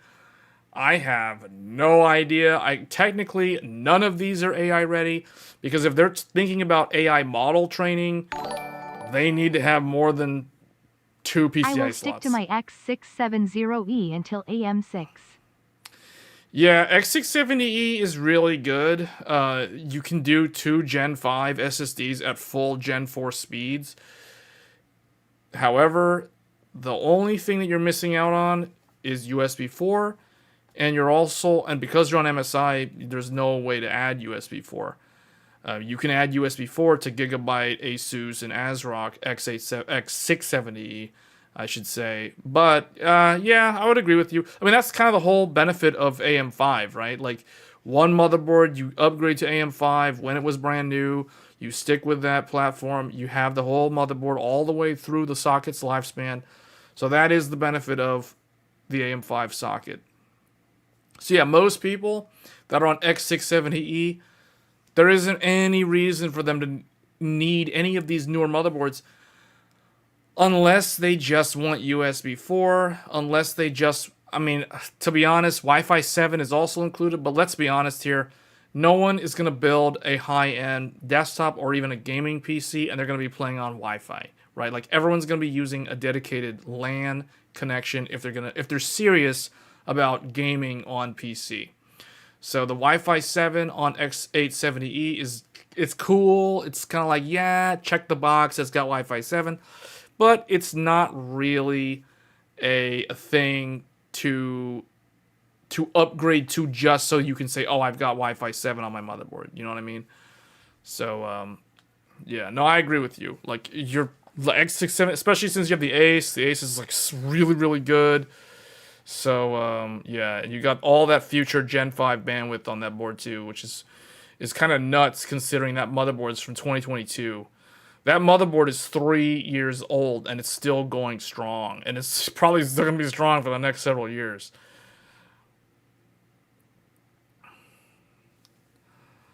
All right. Yeah, same. Yep, Crosshair Hero, the X670 Crosshair Hero, same thing.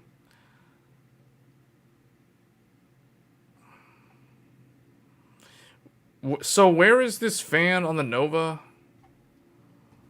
Because I guess I never noticed it. I know I've seen one on the Taichi. I never noticed the one on the Nova if it has one. But anyway, okay, Pro. Let's go back to the Pro real quick. Specification. Aorus Pro.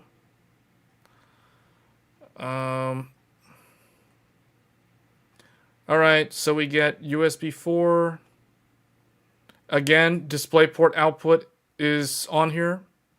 So you can run... I'm surprised they must be using display stream compression because they're claiming you can do 4K 240 Hz off of the integrated graphics on the USB-C or on the USB 4. Supports DisplayPort 1.4.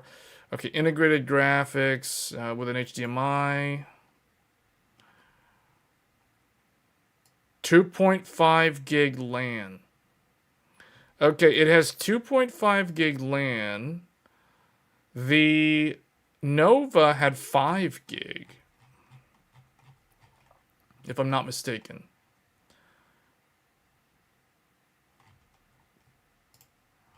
I'm pretty sure it has, yeah, 5 gig LAN on the Nova. But the Pro only gives you 2.5 gig LAN. So you do not get 5 gig LAN on the Pro. The Aorus Pro, that is. The Tomahawk, I believe this was also 5 gig LAN.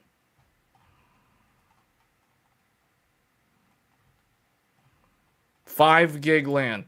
So Gigabyte is giving you lower speed on the network interface. You're only going to do 2.5 gig max on the Realtek LAN.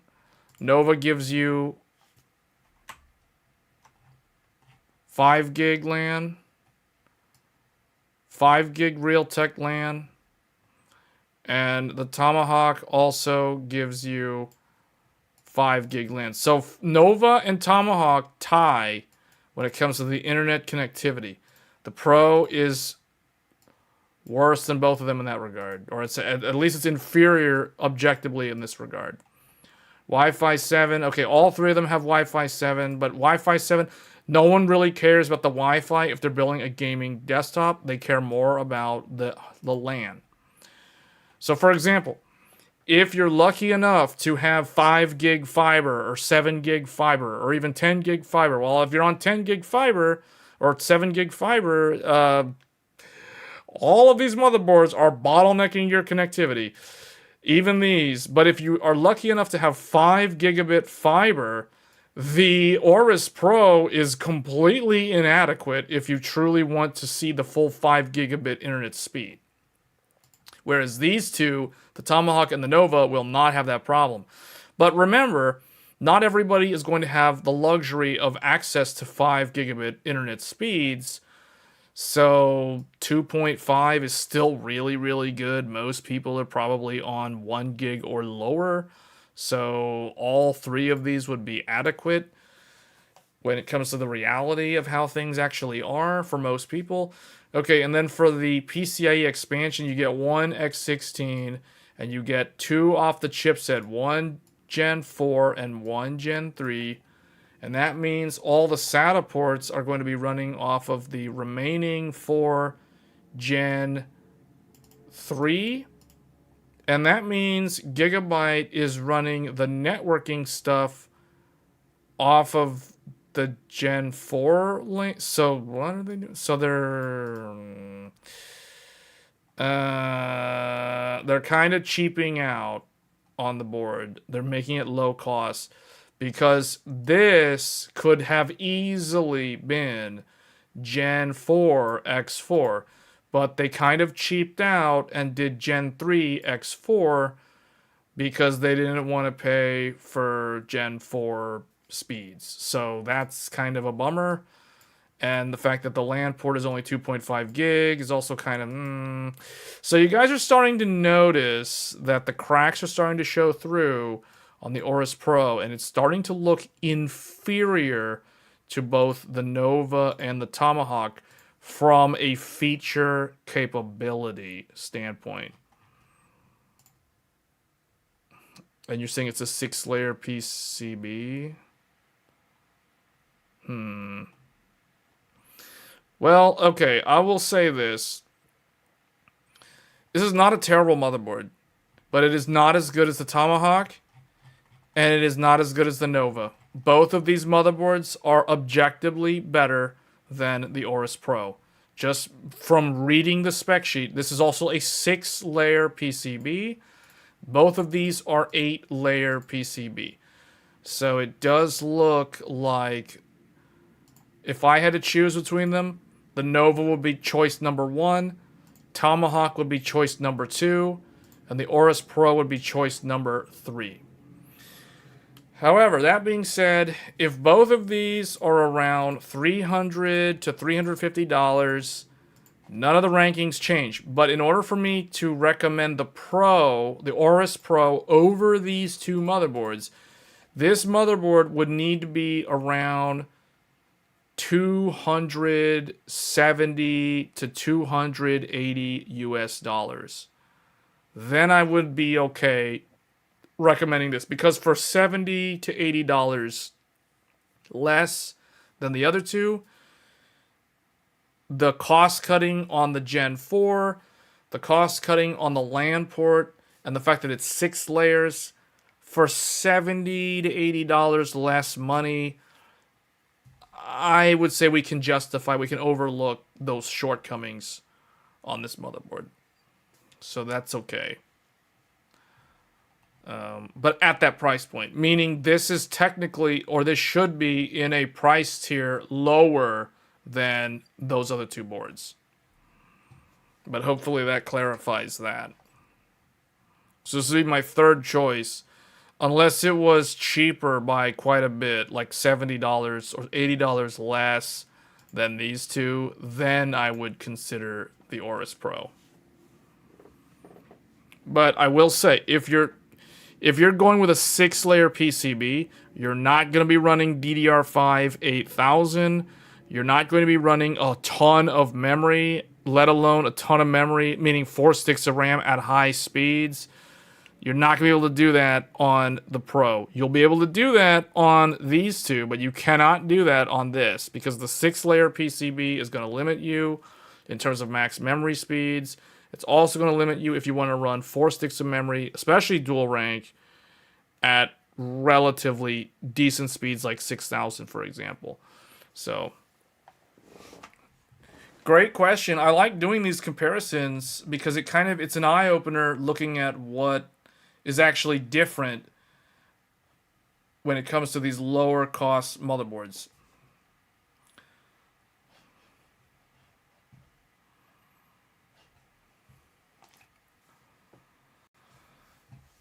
All right.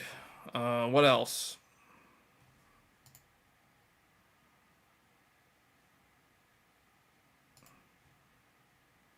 ASRock Live Mixer is also better than Aorus with it. But that's an X870 board though. X870 is gonna have less lanes. So you guys know the lane counts, right?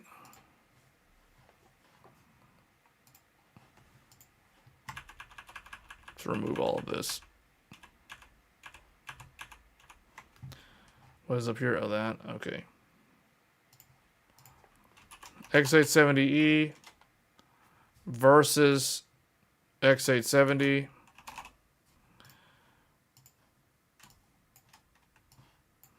So your Gen 5, you get 24 Gen 5 CPU lanes.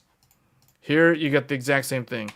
24 Gen 5 CPU lanes. And then here you get 12 Gen 4 chipset lanes. And you get 8 Gen 3 chipset lanes. Now, what is the difference? Who can tell me the difference? Like, what does X870 do? I gave you guys all the answer on X870E, but how many lanes does the X870 have? Both of them have the exact same Gen 5 CPU lanes. You know why they have the exact same Gen 5 CPU lanes? Because they're both AM5 socket. That's the reason why. Because these are wired directly off of that AM5 socket.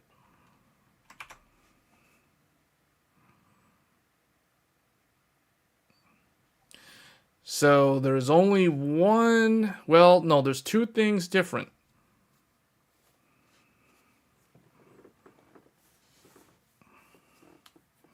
I mean, I have no idea how many times we've covered this, but all right, so no one knows. Okay. So you get 8 Gen 4 chipset lanes, and you get 4 Gen 3 chipset lanes. That's the difference. That's the difference. Both of them have USB 4. Because USB 4 hangs off of the CPU lanes. USB 4 goes in here, and it goes in here. So that's not a problem. That's not a difference. The difference comes down to this and this. That's the only difference. You lose 4 Gen 4 lanes, and you lose 4 Gen 3 lanes. So you only have half of the Gen 3 lanes if you lose the E. And you lose about a third of your Gen 4 lanes. That is the difference. This is the reason why I always tell people, if the price, if you're looking at an X870 and an X870, and if the price is within like $20 to $30, always go with X870E, because you never know when you need those extra lanes. Like I always say, it's better to have something and to not need it than to not have something when you really need it.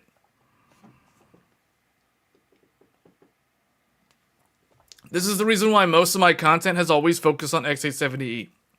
Because I always see X870E as the better long-term value. I'm not saying that there's not good X870 motherboards to consider, but I'm just saying, like, in general, the most of the value you can extract from a fully functional, fully featured board, from like the Tomahawk or the Nova, they're going to be in this category. And also, the hardware manufacturers, the motherboard manufacturers, they tend to prefer putting more bells and whistles and quality on X870E. That's why all the overclocker boards are X870E. That's why all the flagship boards are X870E.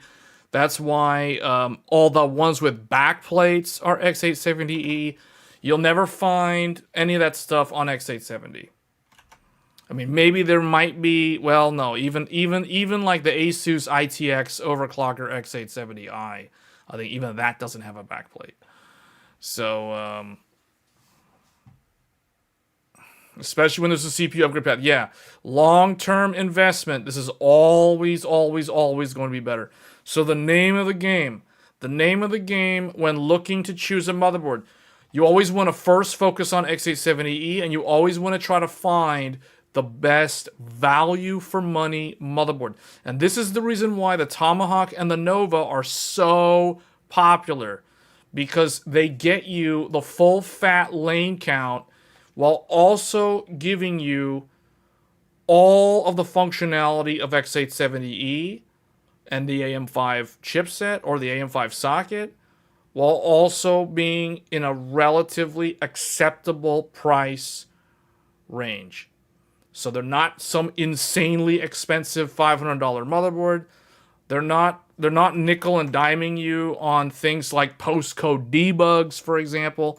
Both of these motherboards, all these motherboards that we looked at, all three of them, including the Aorus, all have the postcode debug display on them. Right there. I will not recommend any motherboard that doesn't have this diagnostic tool. Because if you're ever in a scenario where you're trying to troubleshoot a problem with your computer, this is an invaluable resource to have. This tells you the error code. So you're not sitting there in the dark wondering, why does my computer have a black screen? It's not booting up. What happened? You know, like this will tell you 4F00 D. It'll give you the codes. You can Google the answer on your phone. Okay, so that is the reason why these motherboards are best in class for value when it comes to value for money. All three of them. Well, I mean, Aorus probably has another one. Probably the Aorus Elite might be worth considering. That one, I don't know which one's better, Aorus Elite or Aorus Pro, but they're kind of similar at the end of the day. But that is the name of the game. You got the X870 live mixer for your 1K build for your nephew's build.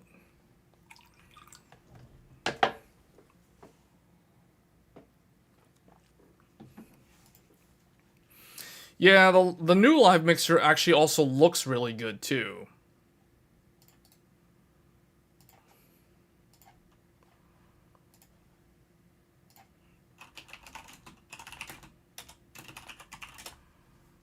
Yeah, this one. Yeah, this is the one that they... Yeah, I know which one. Yeah. I remember when we looked at this last year for Intel. We looked at the Z890 live mixer with the launch of Arrow Lake last year. This is part of ASRock's new lineup for this year for AM5. But this is single chipset.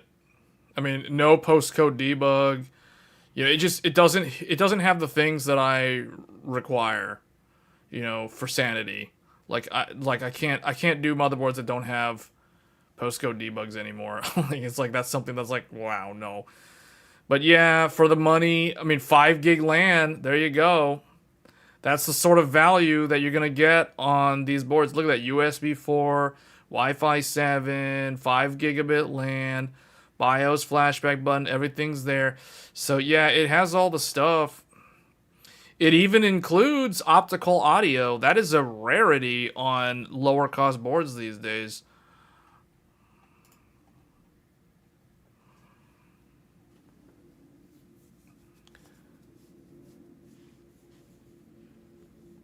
You got the Ezra. Elite is worse than Pro? Really?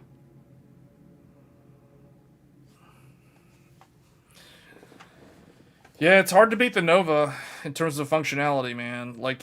This has the GPU although I think all of them now have their little GPU disconnect. Yeah, this one's got the button. This one has the button. The live mixer does not have one of those things. But see, that's because this is in a more of like an entry-level price point. That's still a decent board. I mean, if this had a postcode debug, I'd probably say like this is automatically the best X870 board. But I know there's like a non-E Tomahawk that we looked at last year, and that was the one that I recommended for X870 because that was the one that had the postcode and it was on X870. So I think since then there have been a lot of new ones that have come out since then for regular X870.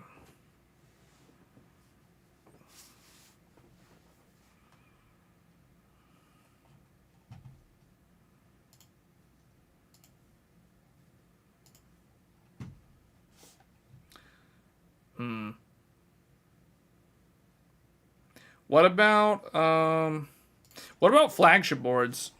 or like $700 boards, or does this not mean anything to anybody in the audience? Like, does anybody even consider any of these boards, like this $700 Aorus Extreme AI Top from Gigabyte? I mean, this is the best in class that Gigabyte has to offer. It's got everything. It has dual 10 gigabit LAN. This thing literally has two 10 gig ports on the back. I don't know who needs two 10 gig ports on a consumer desktop, but there you go. Dual 10 gig. That's a lot.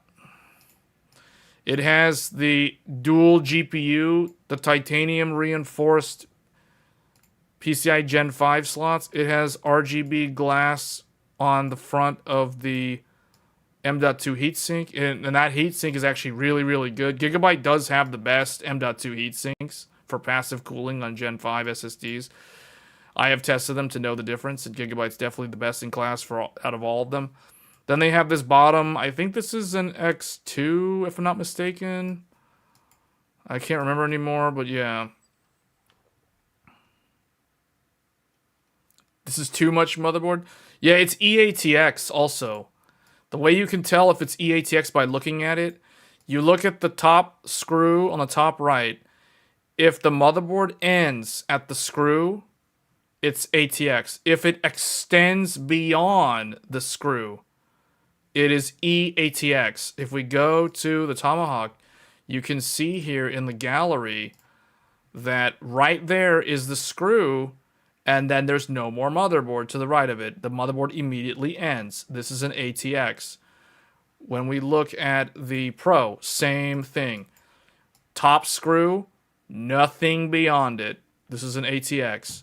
On the Aorus Extreme AI top screw, there's like almost a whole inch of more motherboard that extends beyond. Keyword, extends. Hence, it is an extended ATX or EATX motherboard. See, I know how to look at a motherboard, and immediately I can know in an instant if it's an EATX or an ATX. My eyes immediately focus in on this to see if it extends beyond. To know. Without knowing. I mean, I've looked at so many motherboards that I can also just look at a motherboard without looking for the screw hole at the top here. I can be like, oh, that looks kind of wide. That looks like it's EATX. Because there's also too much circuitry to the right of this, the DIMM slot here. So that's another dead giveaway. But yeah. EATX. Too much motherboard. You avoid flagship anything? I mean, one of the benefits of being on the flagship, though, I will say, someone who has used both flagship and non-flagship over the years, flagship always gets the fastest BIOS updates. So if you're on the bleeding edge and you want all the BIOS updates as soon as they're out, and not everybody likes to do BIOS updates, but flagships always are the first in line. They always get the support from the vendor. They're also always like the safest bet when it comes to future-proof upgradability. Like, I remember years ago when AM4, when I think it was Zen 3? Yeah, I think it was the Ryzen 5000 series. In the beginning, AMD was, I don't know if it was AMD, if it was the motherboard brands, like no one wanted to do the BIOS up, or no one wanted to provide or release the BIOSes to allow X370, which is the first generation motherboards of AM4, to support the Ryzen 5000 series. But after a public fiasco, people were like, man, criticizing AMD and the motherboard people. Then they're like, okay, fine. Here's your BIOS update. Now all you people on motherboards from 2017 can now go and upgrade the BIOS and install a Ryzen 5800X or 5950X on a middle-aged motherboard. So, that's the nice thing. And the flagships were the ones that got the support, like, almost immediately. It was everyone else. It was all the people on B350 and the lower end, the entry-level boards. Those are the people that were complaining because I remember MSI, Asus, Gigabyte, ASRock, none of them were releasing BIOS updates for the lower-end motherboards, for those old motherboards from 2017.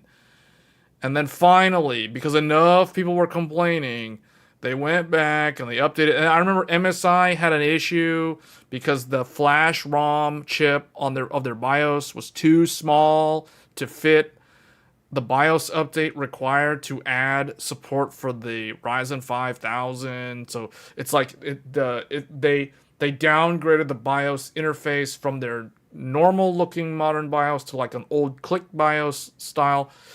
That was a big fiasco for MSI back then. But yeah, it worked. I mean, I've got a... man, what is that thing?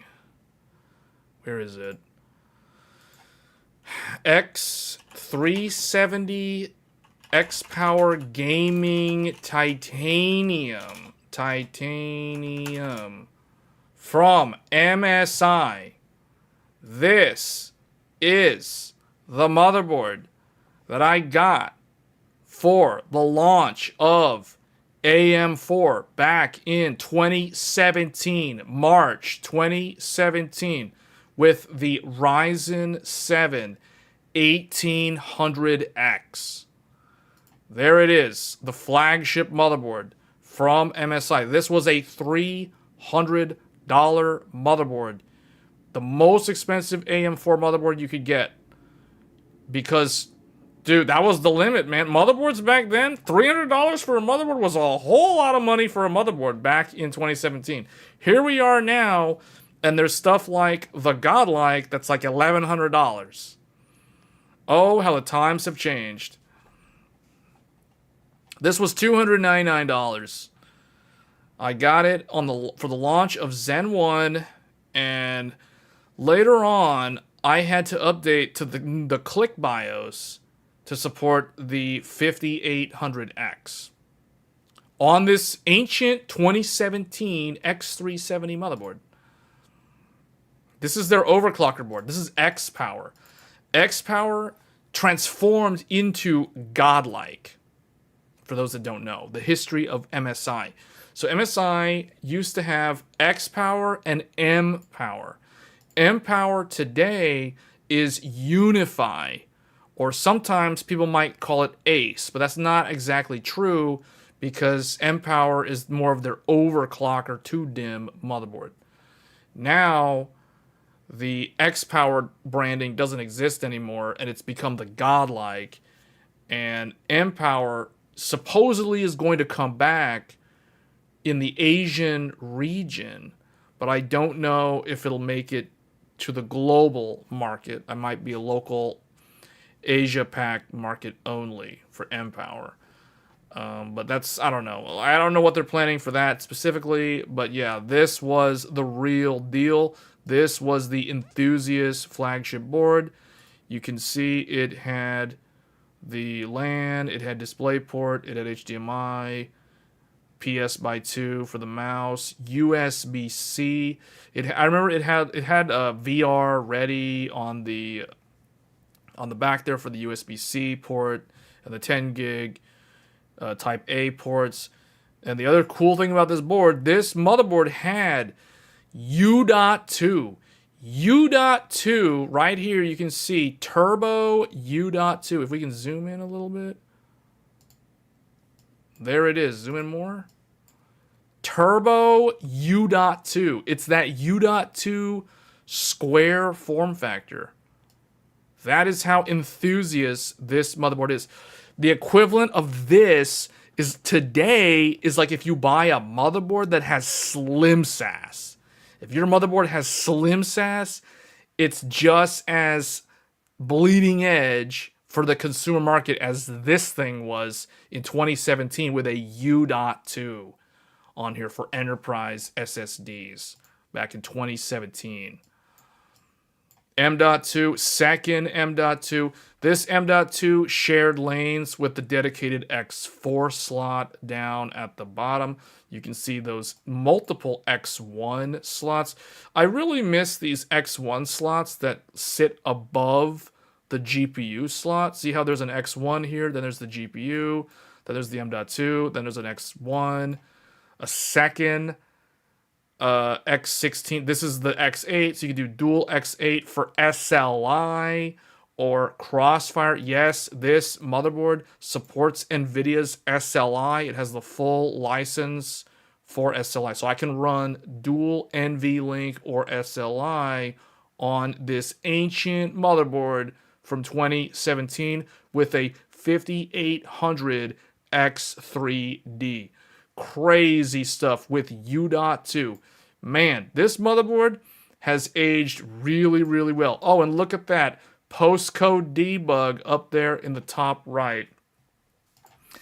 And back then, this already has those fully reinforced DDR4 DIMM slot shielding right there. So yeah, that was the highest end motherboard you could get for the launch of AM4 back in March of 2017. And I still have this board. We live streamed on this motherboard earlier this year for Monster Hunter Wilds. If you guys tuned into our GTX 1080 SLI and our dual Radeon RX 5700 XT Crossfire live stream, I was running dual GPUs off of this motherboard with a 5800X. So that, I mean, I still have that computer. I mean, I'm not using it, it's like in storage, but I can pull it out to do like a use case or a test for something with SLI or multi-GPU, because all the modern motherboards don't support NVIDIA's SLI. They don't have the license to use it. If you want SLI, you have to go to the enterprise market and run something like an EPYC with a Supermicro or something that has a certified NVLink based license. So yeah, times have definitely changed when it comes to motherboard technology. You bought the Carbon Wi-Fi? Oh, you mean the X370 Carbon Wi-Fi from back in the day?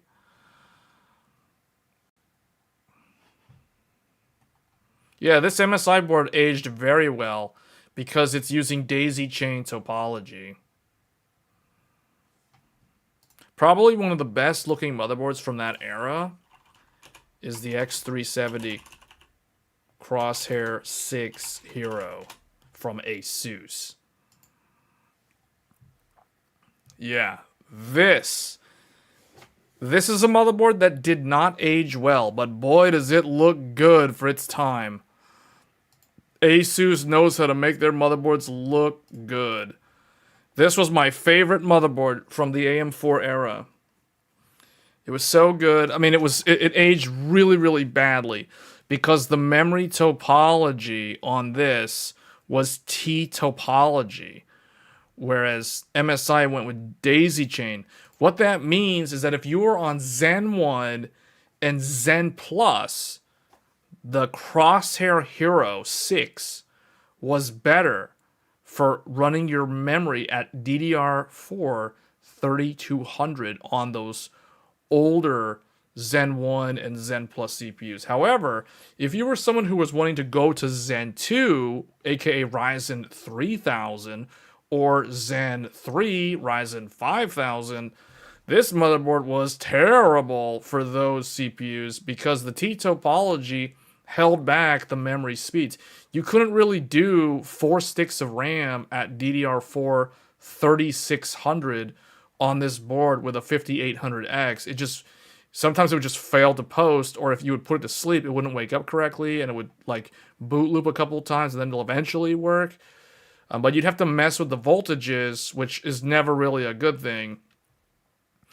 So the MSI board, I ended up keeping the MSI board. Even now, I still have this one in use because this one had the daisy chain. So this one is the one that can do like 128 gigs of RAM, DDR4, or you can be doing like 64 gigs at 3200 across 4 sticks of memory on the titanium. It works no problem with the 5800X, considering how old this motherboard is. Keep in mind, this is a 2017 motherboard. This motherboard is 8.5 years old, and it's still going strong. So Crosshair 6, same age, still works. Just, I don't use it. I don't recommend it because it doesn't, I mean, it has the SLI license. You can run NVIDIA SLI with it. It only has one M.2 slot that had no heatsink.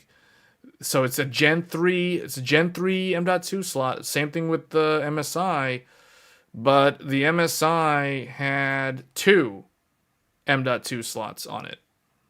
So this one has definitely aged better than the Asus. Yeah, the Asus had a ton of USB. A ton of USB-A. If you needed USB 3.0, 5 gigabit, it had a lot. It had a 10 gig type A in red here. It had its USB-C. Lots and lots of USB on this one. On the Asus.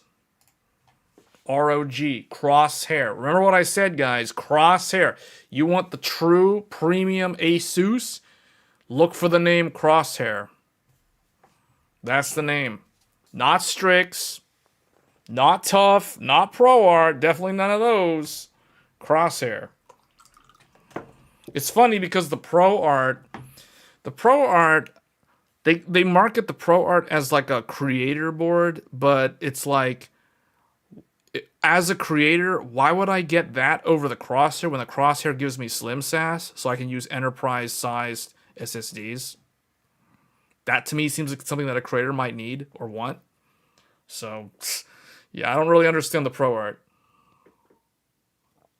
I like the ProArt in certain other market segments. Like, I like the ProArt laptops. I like the ProArt cases and things like that. But not the ProArt motherboards. Keep trying, Asus, because that's not what I would go with if I was going with Asus. I think the Surface... Yeah, this...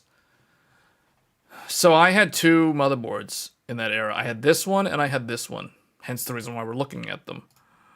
So this is the one that I had in the beginning, and I still use it now. I mean, I don't literally use it all the time anymore because it's an old system now. But this is my DDR4 system. Like, if I'm gonna pull out a DDR4 system for like comparing DDR5 to DDR4 or whatever, this is the system that I'm using. If it's an AMD system. The Crosshair 6 is probably in like a box somewhere. I'm pretty sure I still have it somewhere. Yeah, I do have it somewhere because I made a video earlier this year with it. That's right. I pulled it out of the box for that one video. I think it was the History of Motherboards video.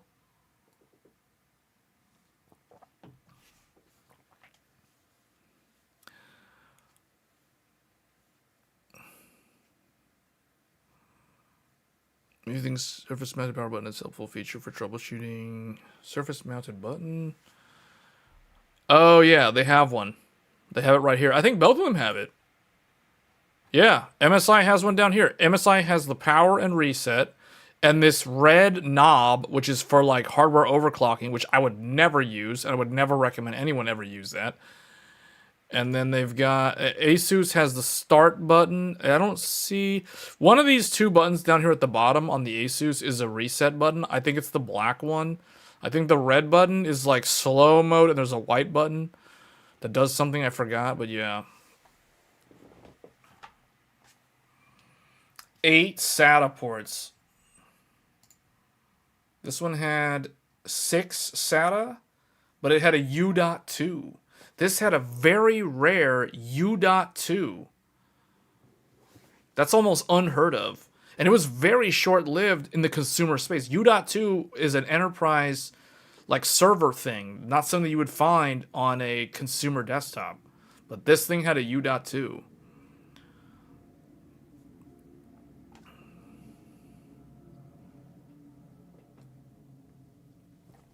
you'd have liked to have gone with Asus this time around, but their only white motherboard is extremely mediocre.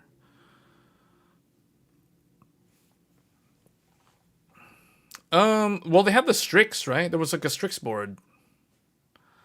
But I think it didn't have things like postcode debug and basic. Yeah, I think I remember. We looked at it last year. The Asus boards. We did like deep dive on like all of them last year.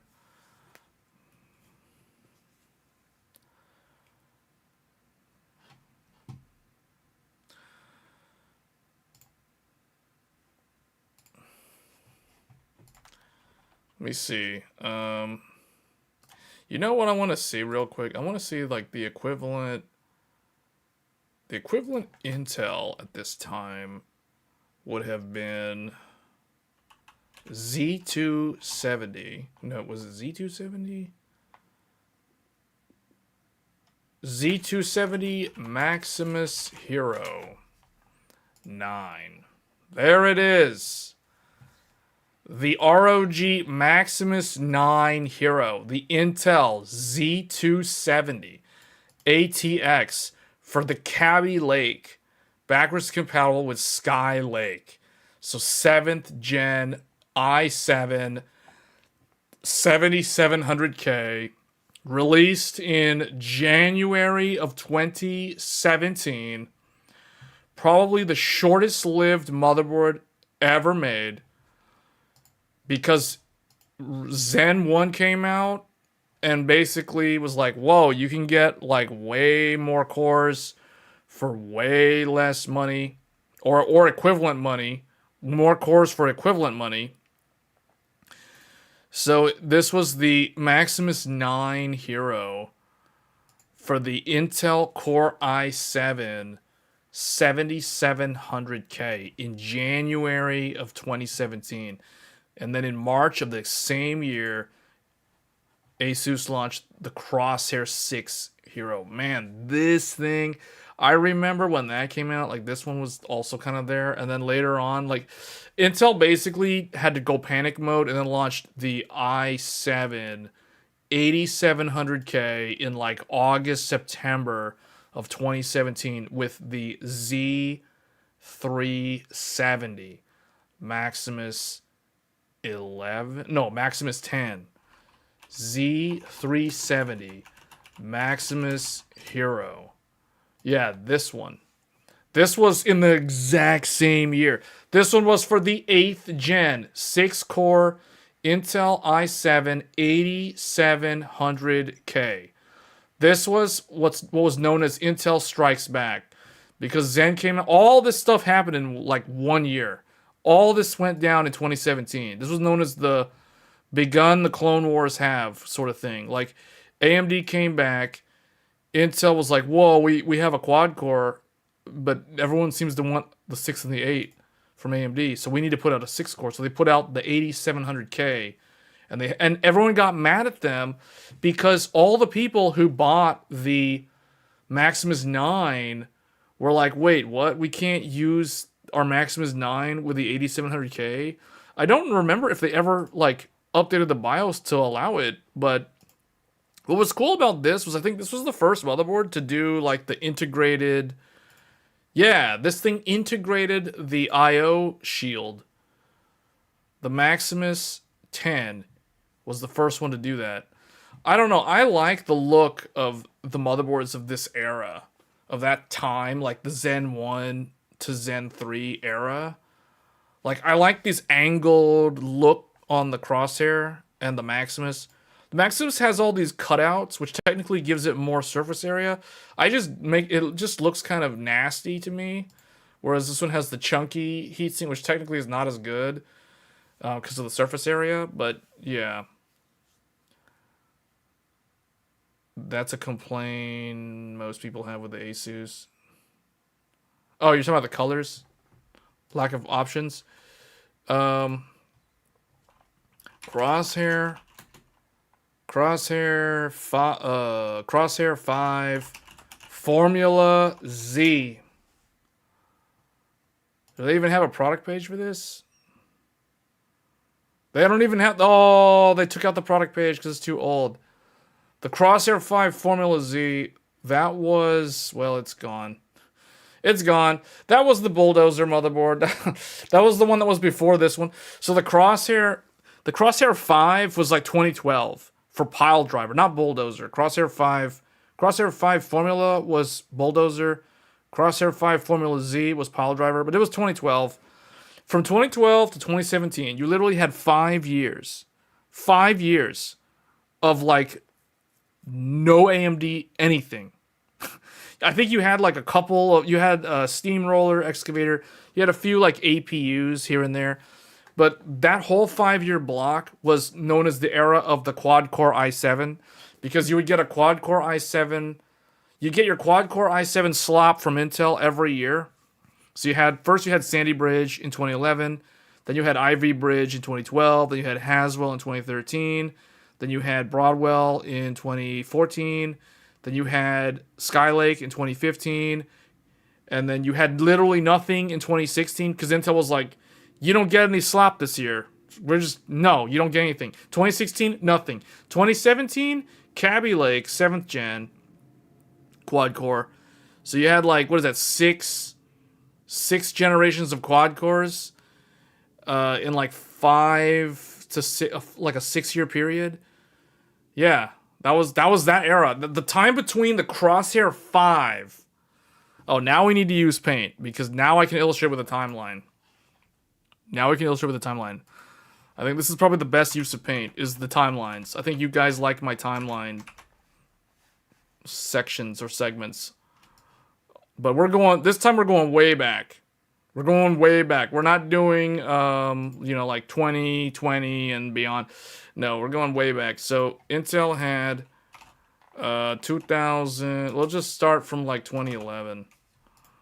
2011, 2012, 2013, 2014, 2015, 2016, 2017, 2018, 2019, 2020. We'll go all the way to 2020. So the last decade. So we're talking about the previous decade. So in this year, you had 2nd gen Sandy Bridge. I guess I have to make the font a little bit smaller. Let's do like 36. No, let's do 34. There. So it's 2nd gen Sandy Bridge. And you had, so for those that don't remember this would be like i7 2600K. i5 2500K. We'll just do i7s for simplicity. So the i7, the legendary i7 2600K. The CPU that single-handedly shut down AMD and for several years, and also cannibalized Intel's HEDT platform for a good while. So that was the i7 2600K. 4 cores, 8 threads because of hyperthreading.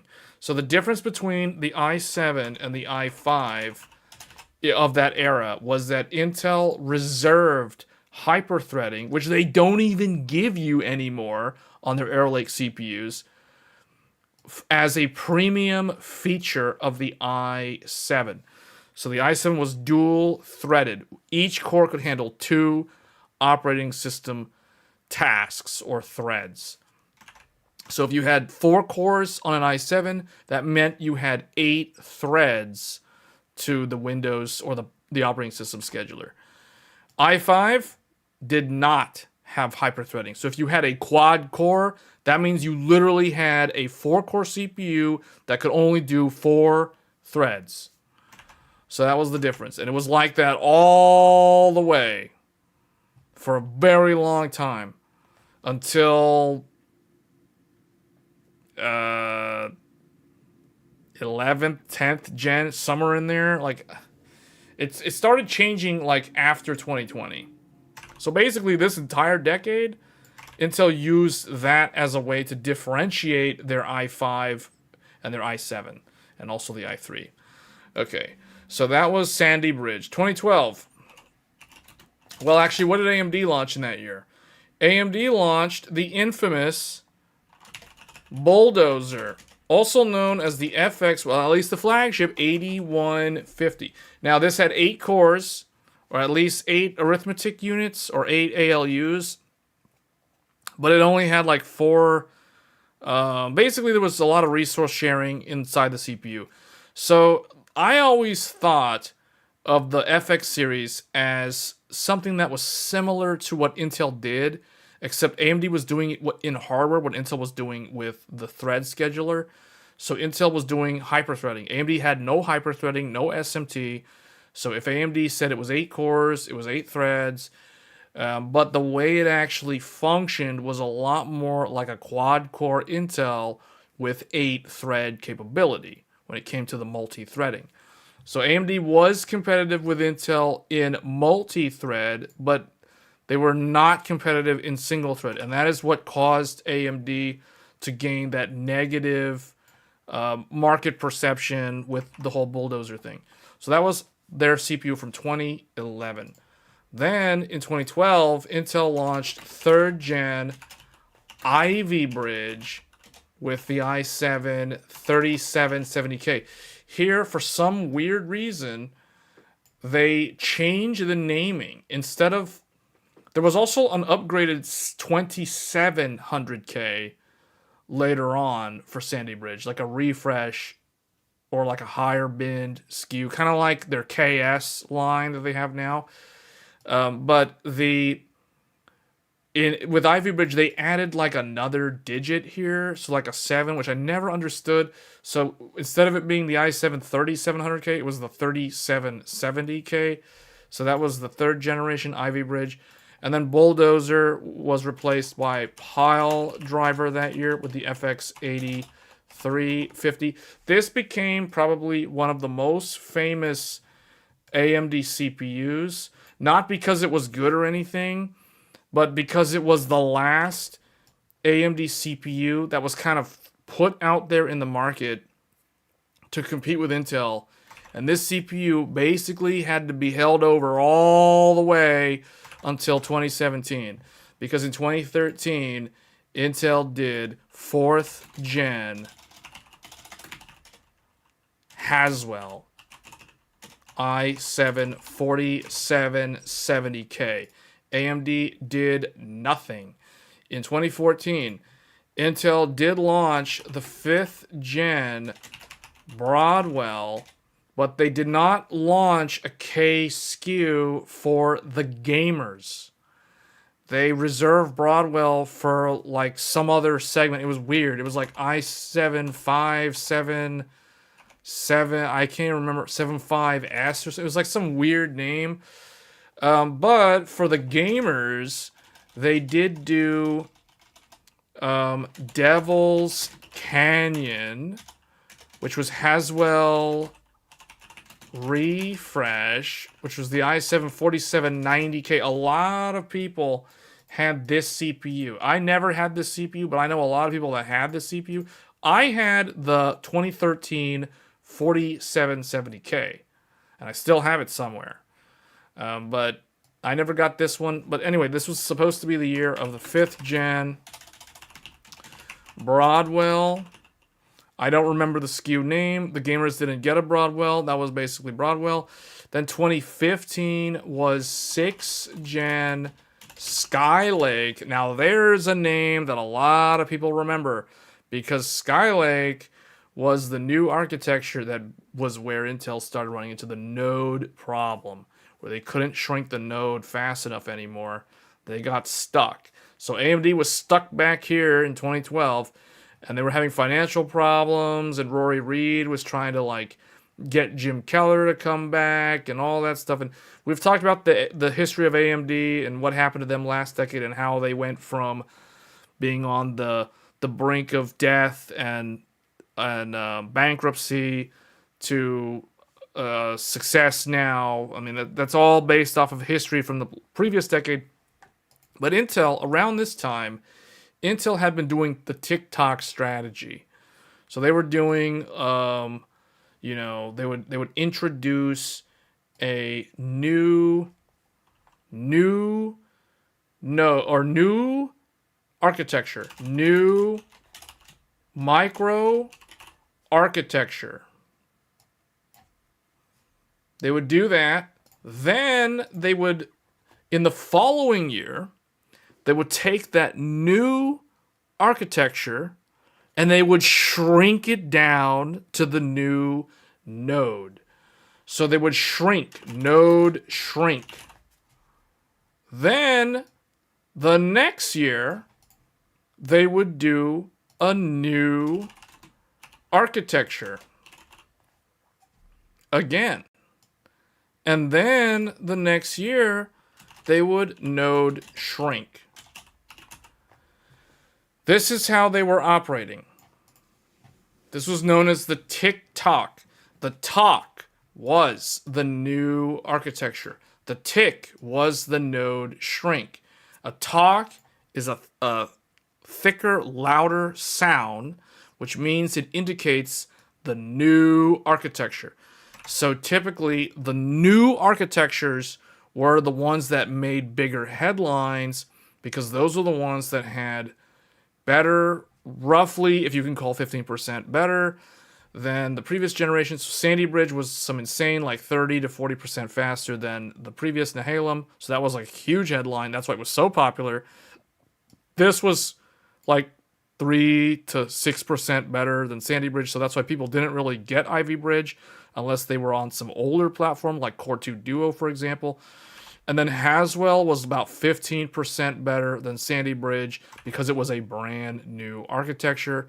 And then the next new architecture after that was Skylake because Broadwell was a shrink of Haswell. This is how Intel functioned for a long time. Now, what were the nanometers? This was 32, if I remember correctly, this was 32 nanometers Sandy Bridge. Ivy Bridge was the node shrink, so it was 22 nanometers. Then Haswell was the new architecture, so it remains on 22 nanometers. Then here's where my memory starts getting hazy on here, because here they introduced a new, or a node shrink. So Broadwell, they shrunk it down, and I can't remember if it was 14. Oh, it was 14, because that's the dreaded 14. Yeah. So they went to 14 with Broadwell, and that is where they got stuck, because here in 2015 they introduced the new architecture, Skylake. This is known as the i7 6700K. They went back to the traditional naming where they no longer have this weird extra digit in the middle here. So the 6700K on 14 nanometer, which was the same one that Broadwell was on the previous year. 2016, Intel missing in action. AMD missing in action. No one did anything. For some reason, no one did anything. Then we come to 2017. Intel introduces Kaby Lake on a 14 nanometer plus. This is the 7th gen Kaby Lake i7 7700K. But here, something else was launched. Enter Zen 1 with the Ryzen 7 1800X and all the other Zen 1 CPUs. So those all showed up. So what did Intel do? You know what I say about Intel. When Intel feels threatened, they activate. It's basically like Omega in Monster Hunter Wilds. When Omega goes full-on panic mode, he starts spazzing out and shooting rockets and lasers and frantically like hopping around. He might bump into somebody and cart somebody. So they do the Omega dance frantically. And it's like, throw something out, throw a Hail Mary. And guess what? Enter Coffee Lake 8th Gen. The i7 8700K launched in the exact same year as Kaby Lake and Zen 1 on the 14 nanometer plus node. So they did 14 nanometer plus and plus plus. So they basically did double launch in 2017. 2018, what happened? 9th gen launches. The world's first. It was Coffee Lake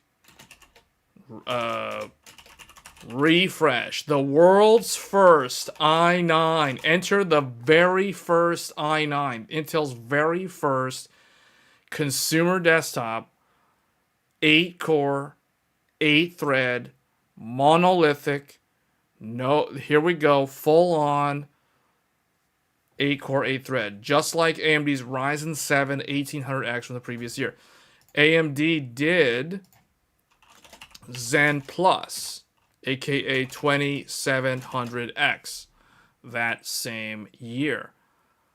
So, but Intel was on 14 nanometer plus plus at that point. They were on the plus plus. So we're doing plus plus. And then in 2019, Zen 3 launched. Or no, Zen 2 launched. Zen 2.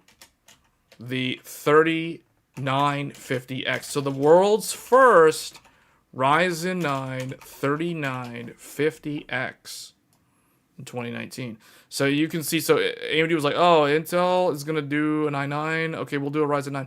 And the first Ryzen 9 was the 16-core 32-thread. This was the year that everyone expected AMD to be bankrupt and out of business by 2019. Like, if you were an investor in like one of these 2 years, you expected AMD. I remember there were rumors that Samsung was going to buy off the assets. I mean, no one would get the x86 license, so that would have gone away. But like, I guess whatever stuff that they had, there was some weird rumor that Samsung was going to buy AMD back in like 2016 or something, because they were expected to go bankrupt. They were going to run out of money by 2019 and completely have to sell off the company and just liquidate and cash out, and that's it. So, like, their board was going to be like, I'm out, man. So, that was a make-or-break year. Well, technically, this was a make-or-break year because they also launched Threadripper, which we're not even talking about because that's all HEDT. But 2019 was the year where it's like, yeah, you're supposed to be out of business, but somehow you're still around. And somehow they have a 16-core somehow now. So, anyway, this was the year where they launched a product where the CCDs were done using TSMC. Because all of this stuff was global foundries. Global foundries. So, with Zen 2, the first chiplet-based CPU was brought out to market, and the CCDs were fabricated on TSMC. I believe it was the 14 nanometer FinFET, if I'm not mistaken, or maybe it was something else. I can't remember anymore. But they were kind of matching Intel now for most benchmarks. I think Intel was a little bit still ahead in some of the gaming benchmarks with the i9, 9900K, versus like a single CCD 3800X. Because Intel could clock higher, like they could definitely overclock, and that's how they were able to always kind of pull ahead back then. But problems for Intel started happening. The cracks really started showing when they couldn't go beyond here. Like, it's, you're going to start noticing. So 2019 was just an AMD year. 2020, Intel launches 10th gen. So 10th gen. So you have Comet Lake launched, and this was the year of the pandemic. So, but not supply chain issues. Supply chain issues started happening at the end of 2020, and 2021 was the dreaded supply chain year. That was the constraint year. That was the year where like everyone was using Newegg Shuffle to buy GPUs and watching the John Travolta meme streams with the alerts, like the fix it, fix it, fix it, fix it to figure out when a GPU drop was happening. So that was 2021 and the first part of 2022 and the second half of 2020. But anyway, 10th gen launched 2020. This was your i9 10 900K and everything under that. And then Zen 3 launched that same year.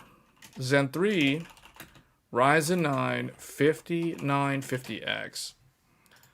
And this was the end of Intel's like uniform monolithic design where they have all big P cores. They did one more, which was the Rocket Lake 11th gen in 2021, but that was really kind of a backport of what would have been 12th gen's cores, just downgraded to the 14 nanometer plus node. So they had here 14 nanometer plus. Was it plus? I think I'm missing one because technically this one was plus. Yeah, this was plus. Yeah, because this one was 14 nanometer plus. Yeah. So they had this kind of thing happening now. So yeah, and then 11th gen was 14 nanometer plus. And then they finally got off of 14 nanometer after 11th gen. So that's kind of the history, guys. You can see, like, in terms of CPU competition, this period from here all the way to like here. 1, 2, 3, 4, 5. Yeah, that 5-year block. 5-year block. There was like no competition. And think about this. A Sandy Bridge, or maybe an Ivy Bridge, 5 years later, you have a Skylake, and the difference between them is not that noticeable. They're both quad cores. They're both 8 threads. They have similar PCIe lane count. There's no difference in the PCIe lane count. Now, there is one difference. This has Gen 3. This is Gen 2. But Gen 3 was introduced with Ivy Bridge. So you had from here, all the way to here, this whole thing of all the Intel stuff, this is PCIe Gen 3. PCIe 3.0. For 1, 2, 3, 4, 5, 6, 7, 8, for 9 years. 9 years. Almost an entire decade of Intel CPUs. PCIe 3.0. Nearly a decade. Think about that. That's what happens when there's no competition. Now, okay, someone might say, well, okay, hold on a second. There's competition at the end of that decade. AMD's there. Yeah, but AMD was so, like, unknown, kind of ignored in the beginning, at least for the first 2 series. Like, most people ignored AMD. So it's like, yeah, AMD's there. They're doing stuff, but they're kind of playing catch-up. So in the reality, Intel's going to stick to their own roadmap. They're going to beat to their own drum, or they're going to march to the beat of their own drum, and they're just going to do their thing. And it's like, hey, man, we're going to do PCIe Gen 3, PCIe Gen 3 again, PCIe Gen 3 again. And it's like, well, okay, where is the innovation happening? I mean, I don't see it. It's like, oh, wait, this is a 6-core. Why is there a 6-core all of a sudden? Oh, this is an 8-core, but it's from the competitor. And okay, oh, you can do an 8-core. Who would have thought you did an 8-core? I'm so surprised. Oh, wait, there's a 16 core from your competitor. Oh, you can do a 10 core. Who would have thought you could do a 10 core? Do you see where I'm going with this? So, at the end of this decade, of the end of last decade, you got innovation started happening again. Who would have thought? But right here, there was like nothing happening.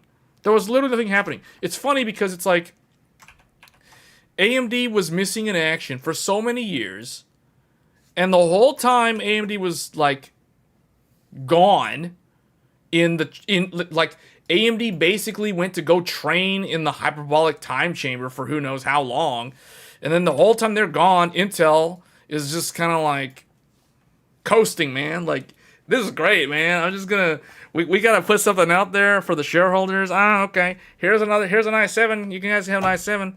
Okay, stamp. Okay, here's another i7. Yeah, here's another one. We'll just change the name, change the number. Oh, this one was 2000. Okay, this is 3000. This is 3000 now.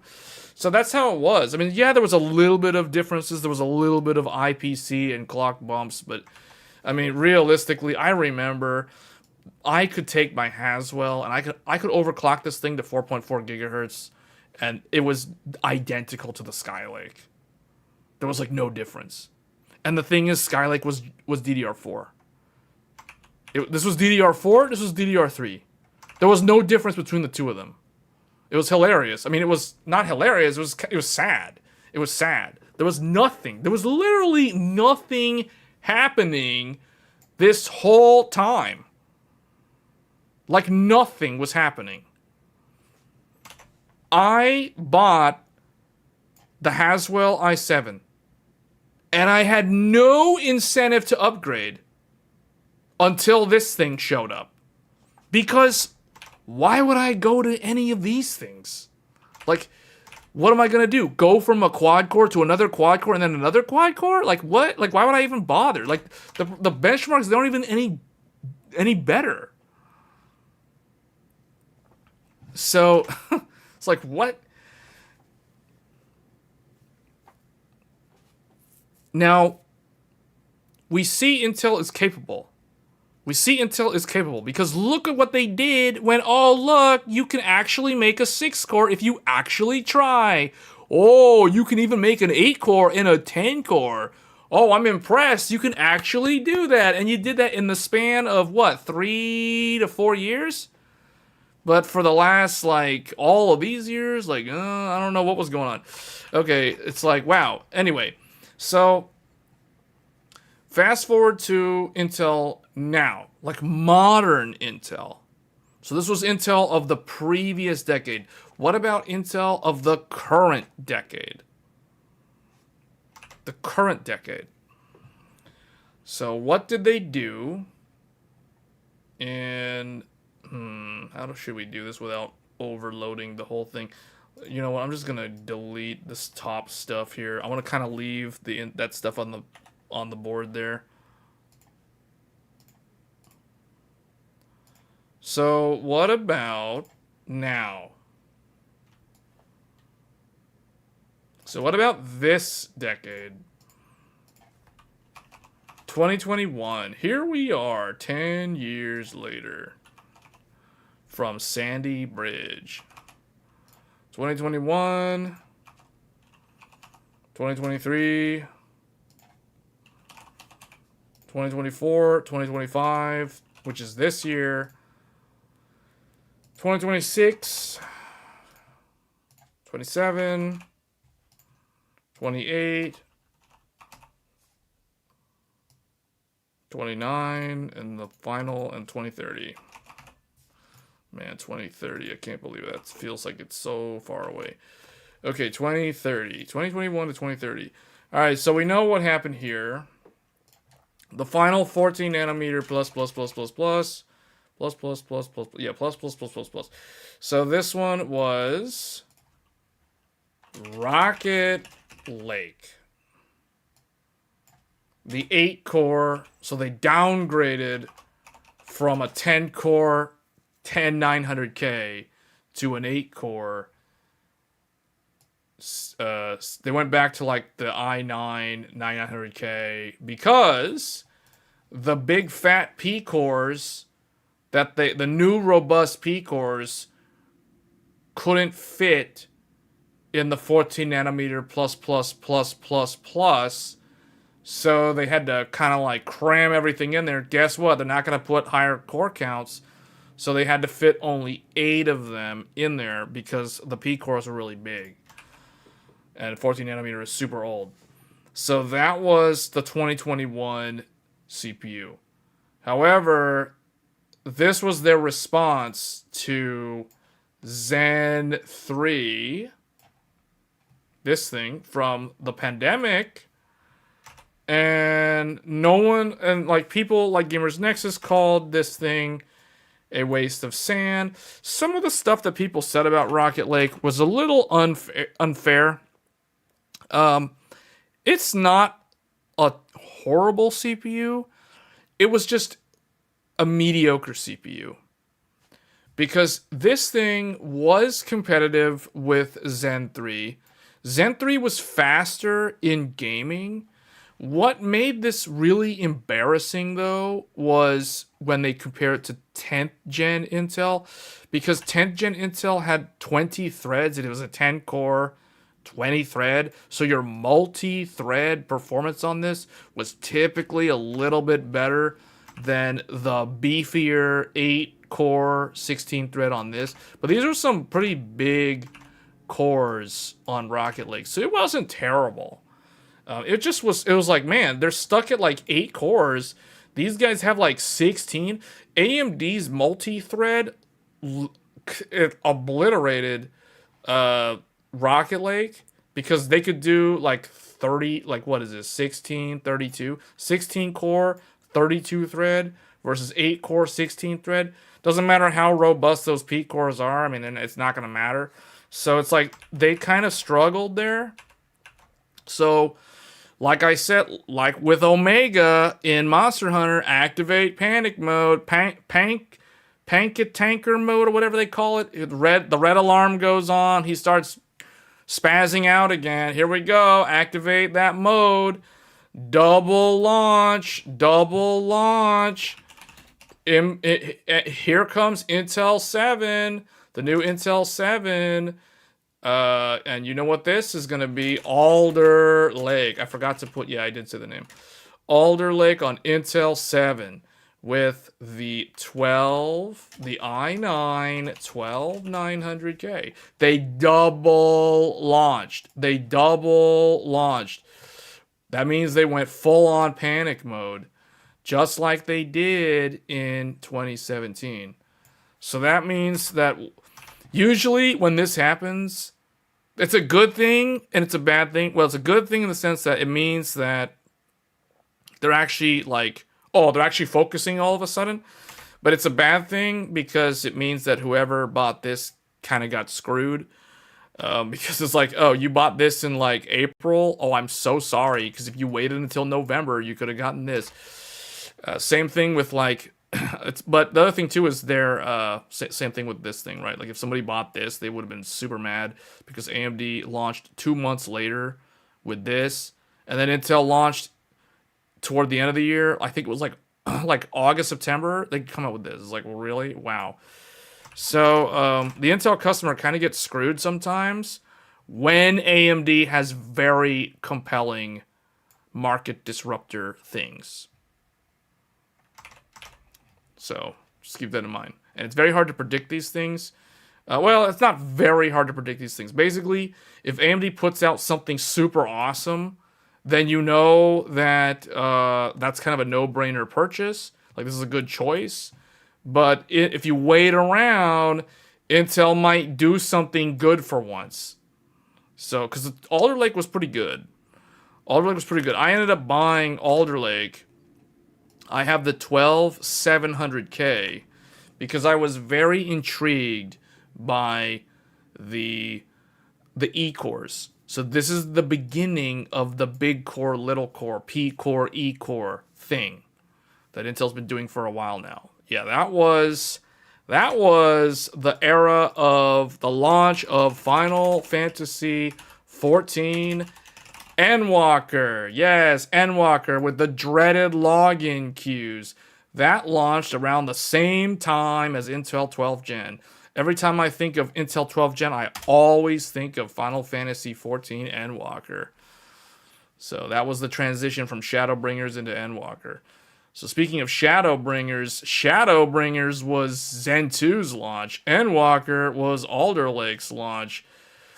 Heavensward was Skylake. And Stormblood would have been like right before Coffee Lake. So that's kind of like the Final Fantasy analog to all of this.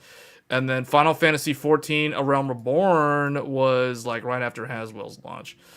So there you go. That's some kind of like gamer adjacent stuff here for people who play Final Fantasy. Okay, so moving on to 2022. 2022 was a unique year because 5800X3D just kind of like showed up out of nowhere. And was like, whoa, market disruptor. There's a new market disruptor. Star Citizen actually can be played at 60 frames per second now. What happened? I don't know what to do. And then it's like, wait for it. Zen 4, DDR5. The price of DDR5 is still very expensive, but cut in half. Okay, so you have the Ryzen 9 7950X, and then you have on Intel 7, you have enter the Raptor Lake, the i9 13900K. 13900K. Let's put this like this, I guess. Zen 3, 5800X3D, Zen 4, Ryzen 9 750X, all that stuff comes out there. This is enter the AM5. AM5 2022. Raptor Lake was there. This was not really a panic mode. This was basically like they're falling through on roadmap. Because it's like, we put Alder Lake. Now we're going to put out even more E-cores. Like, you guys really liked our E-cores last time. Well, here you go. You get even more with this. And we're going to blast power now. We're going to ramp up that power 300 watts. Go full out. 300 watts. Burn it. Turn it up. Not burn it up. Turn it up. Although you might fry your ring bus, so you better watch out. Okay, so that would start manifesting in a couple of years. All right, so that was the Intel 7 Raptor Lake, the 8 P-core, 16 E-core for a total of 32 threads. So this CPU was unique, and this CPU was very successful. This was even more successful than Intel's 12 Gen Alder Lake in terms of market perception, because this thing was the first CPU that could match AMD's top dog 32 thread CPU. Because remember, AMD had been doing 16 core 32 threads on PCI Gen 4 since 2019. It took Intel 3 years to catch up to AMD on the consumer desktop in terms of thread count. And the way that they were able to do this was by leveraging E-cores. A whole lot of E-cores. Just shove a whole bunch of E-cores, throw 16 E-cores on there, and you're good to go. Now you can get your 32 thread count and match AMD's best in your multi-thread performance. So the Raptor Lake was very popular. And the reason why the Raptor Lake sold a whole lot more than the Zen 4 was primarily because of two things. One, Raptor Lake is DDR4 backwards compatible.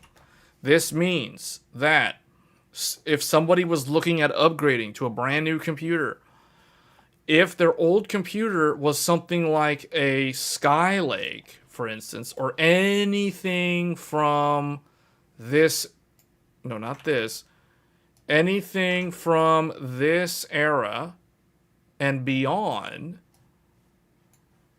anyone on any of these could carry over their DDR4 RAM if they went with Intel. Whereas if they wanted to go with AMD and they wanted to be on the latest AM5 socket, they would have to spend on very expensive DDR5. So Intel, one of the smartest things Intel did from a design and engineering standpoint was providing the ability for these CPUs to maintain backwards and forwards compatibility with DDR4 and DDR5. This is one of the reasons why Intel, like AMD's Zen 4, didn't really do a whole lot when it first came out. Like Intel was kind of unfazed.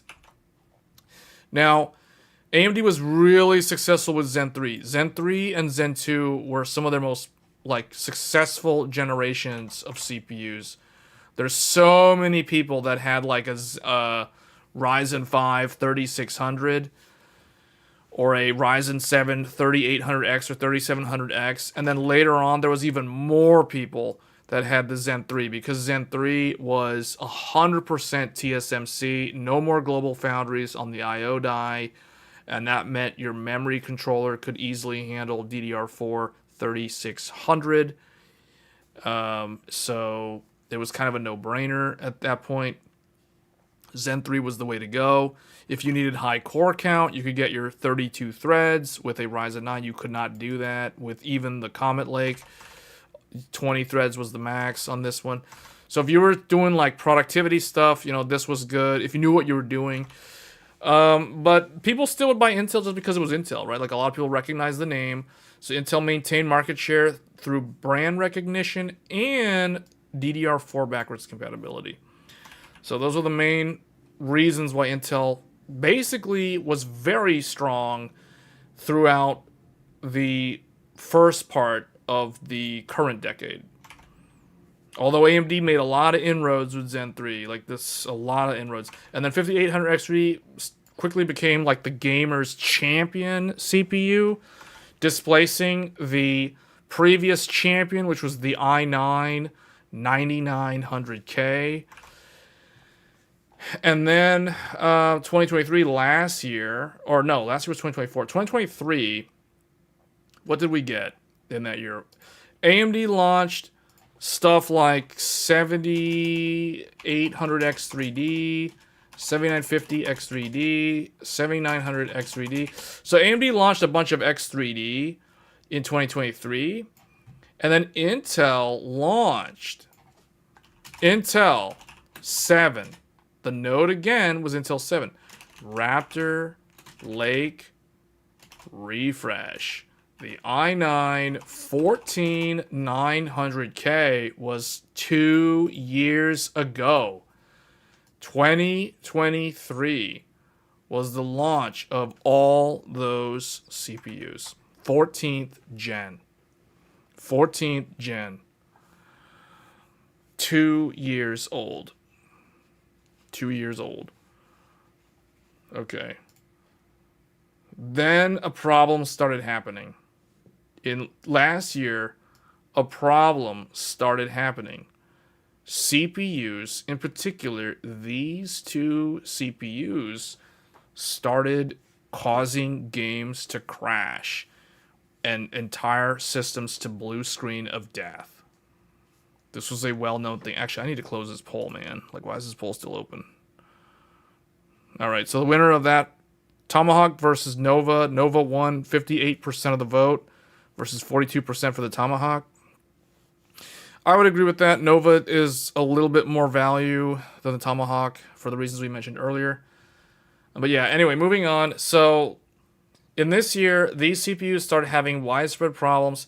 And this is a real problem because this is a problem that affected data center customers of Intel. People who literally buy hundreds and thousands and deploy hundreds and thousands of these CPUs in a server farm environment for online gaming hosting services. So think if you want to connect to a game server, the server side might have been using a 13900K or a 14900K to interact with the client side for the compute. And guess what? These just started dying out of the blue. And when data center customers start noticing widespread problems, it's a real problem. If some rando somewhere fries their CPU, too bad. Either they did something wrong, or I don't know, they were messing with voltages, or they had the BIOS was set to run at like 1.3 VSOC or something like that. That's on them. Very rare could that possibly happen. But this was happening industry-wide. So this was a real deal. So a lot of people were having problems with this. Like, this is not just, some random gamer somewhere has their Call of Duty crashing, because their CPU is dying. No, an actual data center provider in Microsoft Azure's cloud is having server-side crashes. That is a serious problem. So, and they're like, whoa, man, like, what's going on here? So, the ring bus was frying because the Vmin voltage was too high. So, this was fixed by BIOS updates, but it took them a while to respond. It took about 4 to 8 months to get the finalized BIOSes updated. I remember having to update the BIOS on my Z790 Aorus Master with my 13900K. I had to update the BIOS on this thing probably like 6 or 7 times in the course of 4 months. 4 months, 7 BIOS updates. Can you imagine having to deal with that? Worrying that your CPU could end up killing itself. Good stuff. Okay, so that was the Raptor Lake and the Raptor Lake refresh. Then last year, we got brand new CPUs, Zen 5. You have the Ryzen, I'm just going to say 9950X, 9800X 3D, though, etc., etc. You had the Zen 5 stuff last year, and you had Intel, not Intel 7. You had Intel TSMC. Intel went to TSMC. There's no more. It's like, whoa, something changed. So you had Alder Lake. No, not Alder Lake. I'm sorry, not Alder Lake. Arrow Lake. Yes, they both start with an A. Arrow Lake, fabricated on TSMC. I don't remember the node, but anyway, Arrow Lake. You had the U9 285K, which we literally have right here. So last year we had stuff like first came Zen 5 in August of last year, the 9950X flagship. And then in October of that year, literally a year ago, the Intel Core Ultra 200 series finally launched. The first time Intel was launching consumer desktop using an external node provider, that being TSMC. So their tile-based design, they got rid of hyperthreading, no more hyperthreading. So your top SKU is going to be 8 P cores plus 16 E cores for a total of 24 threads. So Arrow Lake arrived last year with Zen 5. I'll just leave it like that. Here we are this year, 2025. What do we get? We got X3D for the flagship. You got the other one that everyone seems to ignore for some reason, like the 12 core, which is still good. I mean, I don't know why everyone just never talks about it, but anyway. And then, so what are we getting from Intel this year on the consumer desktop? We've gotten the new AMD Ryzen 9s, the 9950X3D, the 9900X3D. We're supposedly going to get, although I'm not sure anymore, because there's been a lot of updates. Arrow Lake Plus, or Arrow Lake Refresh, was supposed to be slated for this month. But ever since the Intel Tech Day, I'm not so sure anymore what Intel's going to do. At least for consumer desktop this year. This year is starting to look like it could end up being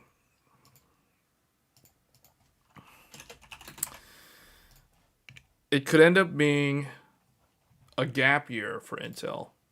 Something like 2016 where there's nothing, or 2019 where there's literally nothing.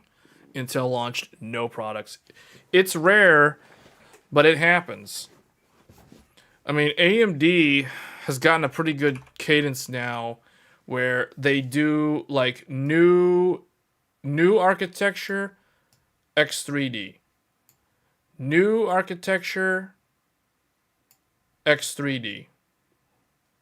So it's almost like AMD's kind of doing a staggered launch now where it's like they do X3D one year, they do the next generation the next year, then they do the X3D of that generation the next year. So that AMD's gotten pretty predictable. AMD's very predictable now. Intel, with the whole process fiasco, being stuck on this for so long, going to TSMC now, wanting to go back to themselves, but struggling to be competitive in that regard. So it's interesting to see what will happen. I think we're going to get Arrow Lake refresh early next year, if we get it at all. But I think this is slated for Q1 of next year. I don't know. We're supposed to get it now, but there is no leaks. There's no information regarding the Arrow Lake refresh, aka Core Ultra 300 series. So I don't know where this is. I know it exists. I don't know when they want to launch it. It's either Q4 of this year or Q1 of next year. So I'm not sure. I mean, I think they're trying to realign roadmap because they're trying to get their 18 angstrom node online. I mean, it is online. And they're going to manufacture their compute tiles on their own process. But everything, like all the interconnects and all the tiles for the media engine, the quick sync stuff and all that stuff's on TSMC. So I don't know what happens next year. I do know that next year we are getting Zen 6. Zen 6 guaranteed is 100% coming in the second half of next year. Now the question is this going to be AM5 or is this going to be AM6? Because at this point, if Zen 6 is AM5, that means that AM5 is literally that old. And Intel will have gone through 3 sockets. Because you got a new socket here. This is all on one socket. And then this is a socket. And then the next one is a new socket. So, I mean, this is technically, this is like the very end of that year. So really, I consider Intel's socket like here. That Intel's new socket is this year and last year. Then Intel's next socket is 26 and 27. So Intel is going to be new socket. So if AMD is doing like one socket, AM5 for like worth 3 sockets of Intel, like it's really interesting when you look at it on a time chart. You see what I'm saying? On a timeline. Seeing these things on a timeline really opens your eyes. It opens your perspective on, wow, like that one socket lasts that long. Whereas this one socket was like 2 years. So it's like, let's look at the sockets here. This was one socket. This was a socket. This was a socket. This was a socket. This was a socket. This was, I think, backwards compatible with that. Then this to Rocket Lake was a socket. And then these guys were a socket. This is a copy paste of this. But anyway. So Intel, you get 2. You get 2 CPU generations per socket on Intel. Very, very easy to see. There's so much evidence. Sandy and Ivy share a socket. Haswell and Broadwell share a socket. Skylake and Cabby Lake share a socket. Coffee Lake and Coffee Lake Refresh. Comet Lake and Rocket Lake share a socket. Alder Lake and Raptor Lake share a socket. So Arrow Lake and I don't know what's going to happen, share a socket. Arrow Lake Refresh? When? And then new socket. So you guys can see it makes a ton of sense when you look at it on a time chart.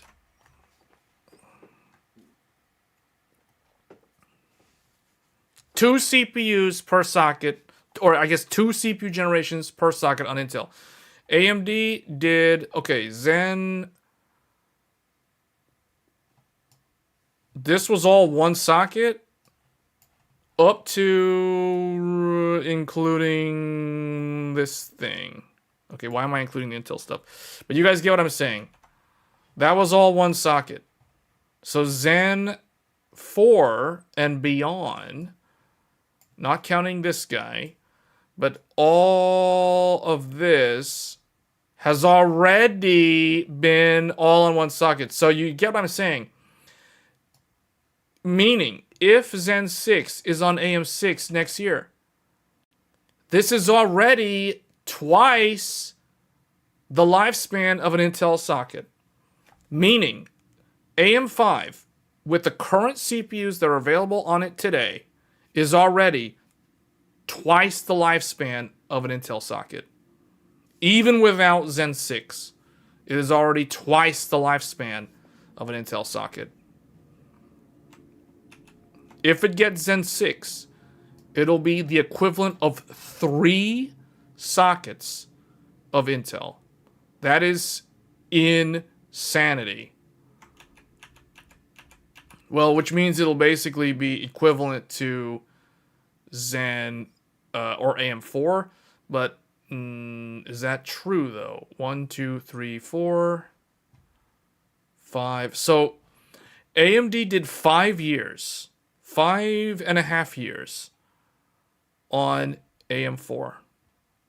But remember, there were no AMD CPUs in 2021.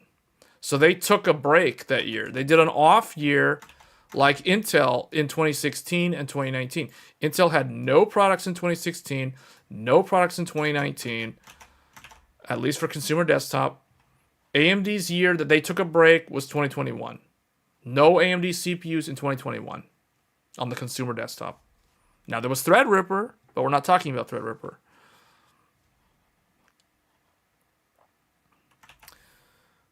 Likewise, there was Skylake X, but we're not talking about Skylake X. So when we're talking strictly consumer, they both take a break every now and then. And maybe, just maybe, 2025 is a gap year for Intel. Maybe they're taking a break this year, and there isn't going to be an Arrow Lake refresh until next year. So who knows? I need to bring back the Intel Core Ultra. I need to start using that for Tech Thursdays. So for those that are wondering, we are actually streaming on none of these consumer desktop platforms. We are actually live streaming. This stream is being brought to you by a mobile mini PC known as Strix Halo. The Ryzen AI Max is what I'm actually using. So this is what I'm actually using to stream. AMD Ryzen AI Max Plus 395 with the Radeon 8060S. So the 40 compute unit that you can dedicate up to 96 gigabytes of VRAM, equal to an RTX Pro 6000 for AI workloads. And then the memory, 128 gigs of DDR5 running at 8,000 megatransfers. So this is actually what I'm using.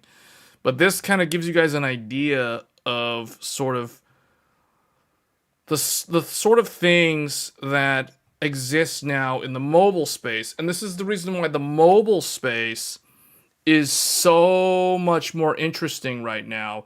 And there is so much more back and forth and more competition in that space. I mean, Snapdragon also tried to jump in. It kind of fell flat. It's still kind of there. Apple's doing amazing things with their silicon design.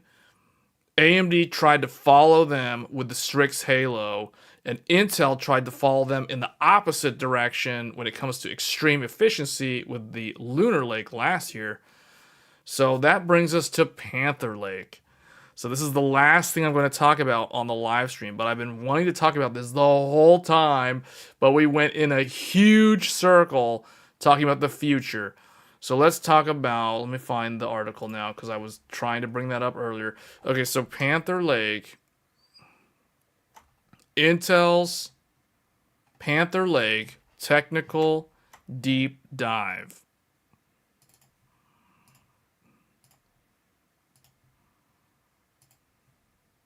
Okay. Zen 6 will also be on AM5. Anything after that, we don't know.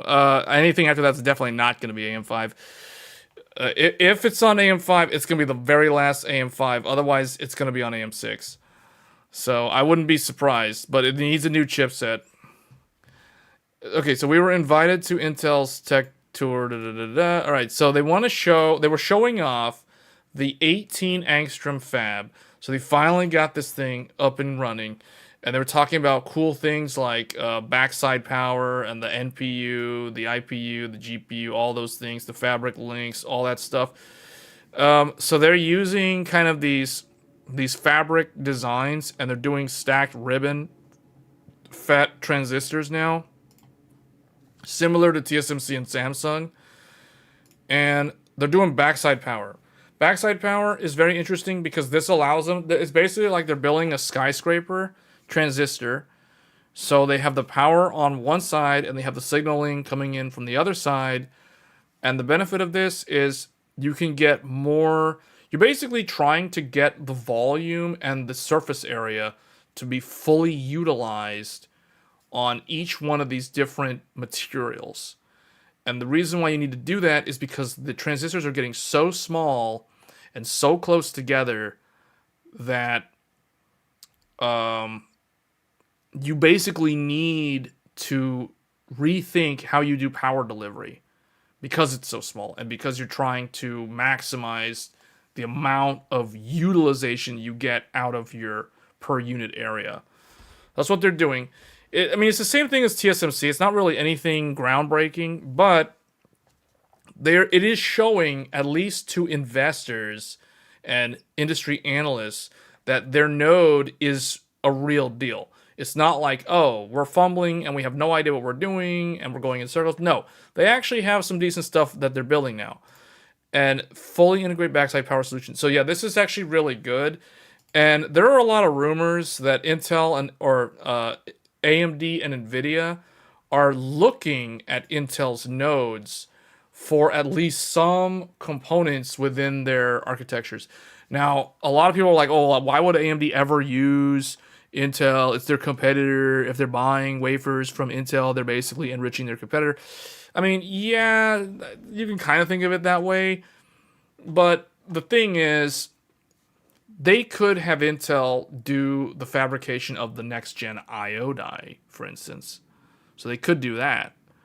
And not the compute tiles. They could do like compute tiles with TSMC, and then Intel could make the I/O die with the integrated graphics, with the memory controller, etc.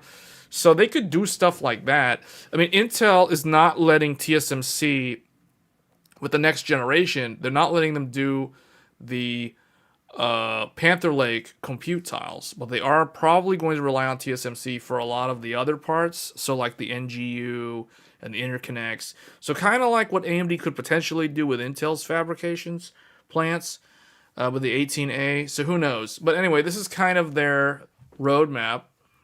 I don't like that they don't show beyond next year. It's like they're showing stuff that we already know from 2 years ago, from last year. It's like, oh, external. That external is actually TSMC, but they don't say it. Intel 7, Intel 3, Granite Rapids, Sierra Forest. These are their server Xeon chips. And then Panther Lake and Clearwater Forest are their next generation. Panther Lake is going to be in the mobile space. It's going to replace both Lunar Lake and Arrow Lake. Both. Like, Lunar Lake is apparently super short-lived because it doesn't scale beyond like 32 gigs of RAM, which is like minimum now in 2025 and soon 2026. So they are in their disaggregation journey. They're accepting it, they're embracing it, and they're trying to come back full circle. And eventually, their Foveros Direct 3D might allow them to be competitive with TSMC again, and they can just do everything on their own again. Because that's their ultimate goal. Their goal is to not rely on TSMC because it hurts their profit margins, because, like, they got to buy wafers from TSMC like everybody else. So it's like, that's a huge downgrade from a vertical integration standpoint. And that's the reason why it's like they took them forever to embrace that disaggregation journey, and it's like, this is kind of it. Okay, so where Panther Lake fits, like I said, it's going to incorporate their next generation P-Core, the Cougar Cove, which is replacing Lion Cove. If you remember Arrow Lake, so the Core Ultra 9 285K, like the one I've got right here. Well, not literally in the box. The box is actually empty, but it's in the actual system over there. So this thing has Lion Cove P-cores. And Lion Cove P-cores are unique in that they do not have the capability to do hyper-threading. So they lose hyper-threading capability. The Skymont are the E-cores. And the Skymont E-cores are very powerful E-cores. They're super buff E-cores compared to the previous ones found in Meteor Lake, and especially the ones in Raptor Lake, because those things were terrible. So the Skymont ones are very, very good. In fact, they are so strong that they are literally carrying Intel's multi-thread performance. In fact, we're going to talk about thread scheduling and how Skymont is preferred over Lion Cove by Windows and maybe Linux. And that's because of the thread director. So let's look at the single thread performance. So they're saying Panther Lake is about 10% more performance at the same power profile. Now remember, Panther Lake is going to be a mobile-based CPU. So it is going to replace Arrow Lake H and Lunar Lake. All the comparisons are being pitted against Arrow Lake H. Arrow Lake H is the laptop Arrow Lake, not the desktop Arrow Lake. The desktop one is Arrow Lake S. Multi-thread, greater than 30%, they're claiming, versus Arrow Lake H. So in terms of mobile, remember, Arrow Lake H today is competitive with AMD's Strix Point APUs. So this implies that Panther Lake will also outperform. Now remember, they don't give us any like real numbers here. It's just like a graph that they've kind of shown. There's no actual numbers anywhere, but they're claiming 30% greater than Arrow Lake H, which means it'll also be similarly faster than the Strix Point AMD APUs, like the one in my new ThinkPad. So, interesting stuff. It's probably going to be similar in performance to the Strix Halo without having to do that complicated COI stuff that AMD is doing. Instead, it's using the Foveros backside power and all these new interconnects. So really, really interesting stuff. They're doing a lot of interesting things with their packaging now. Okay. Core counts. So the cool thing to note here is that they've got an 8-core, a 16-core, and a 16-core with more GPU compute tiles, or more GPU cores, effectively. So bigger GPU, iGPU. That's the 12xe. So you can see the GPU is the bottom right here. This is the GPU tile, I think. Actually, not sure if that is. It's actually this down here is a GPU tile. This one. And then here you can see they've got more PCIe lanes up here. And then on this one, I think on the ARC, or not ARC, on the 12xe, they add even more, but they downgrade this tile to the same one that's on the 8-core. So trying to balance the compute tiles out with the graphics tile, the NGU, the IO functions, the PCH, all those things. Now, the Panther Lake is built on 3 tiles. The compute tile, the GPU tile, yeah, this is the GPU tile. Oh, okay, so yeah, I was right. The GPU tile is the bottom one in this picture. So it says here, compute tile, those are the cores. The graphics tile, that's the integrated GPU. And the platform controller tile, that is effectively the IO die. The compute tile is fabricated on Intel's 18 angstrom process. So they're not letting TSMC build their actual cores. The cores are done on Intel's new node. So that means that the core performance and how competitive it will be is fully dependent on the performance characteristics of Intel's 18 angstrom node.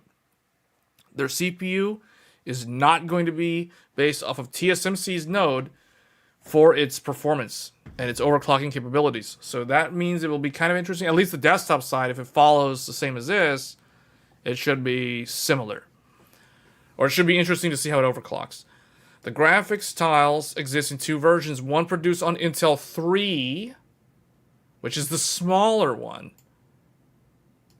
And the larger one is manufactured by TSMC. So if in this picture here, this bottom thing here, this is the graphics tile. So on the 8-core and the 16-core, these are manufactured on Intel's 18A. This larger one on the 12xe is actually made by TSMC. So the flagship is going to have the TSMC graphics die. The lower end and the mid-tier integrated graphics are going to be made by Intel. Now, what's nice about that for Intel is that the vast majority of these mobile chips are going to obviously go in laptops. And guess what?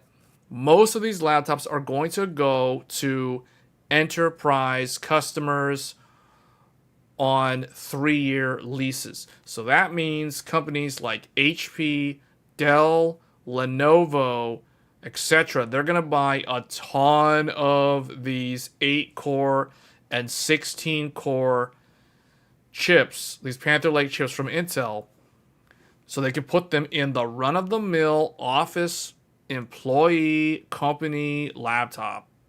That's typically how it goes. Leased for 36 months. Oh, 3 years. Remember what I said about 3 years when it comes to computer hardware.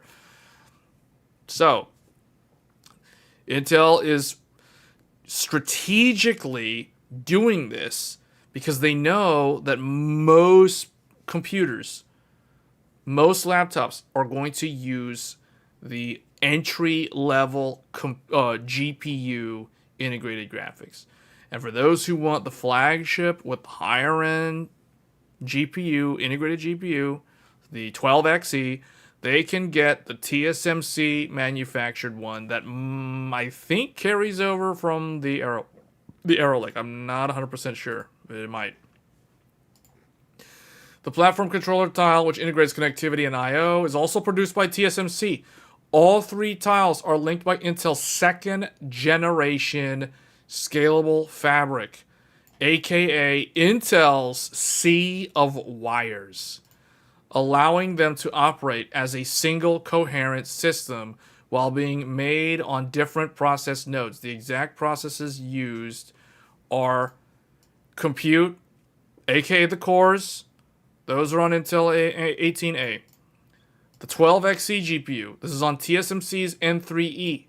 The 4xe, the low end, integrated graphics on Intel 3. Oh, they're using Intel 3 to do that. No, okay, they're not using it. Okay, they're using different ones.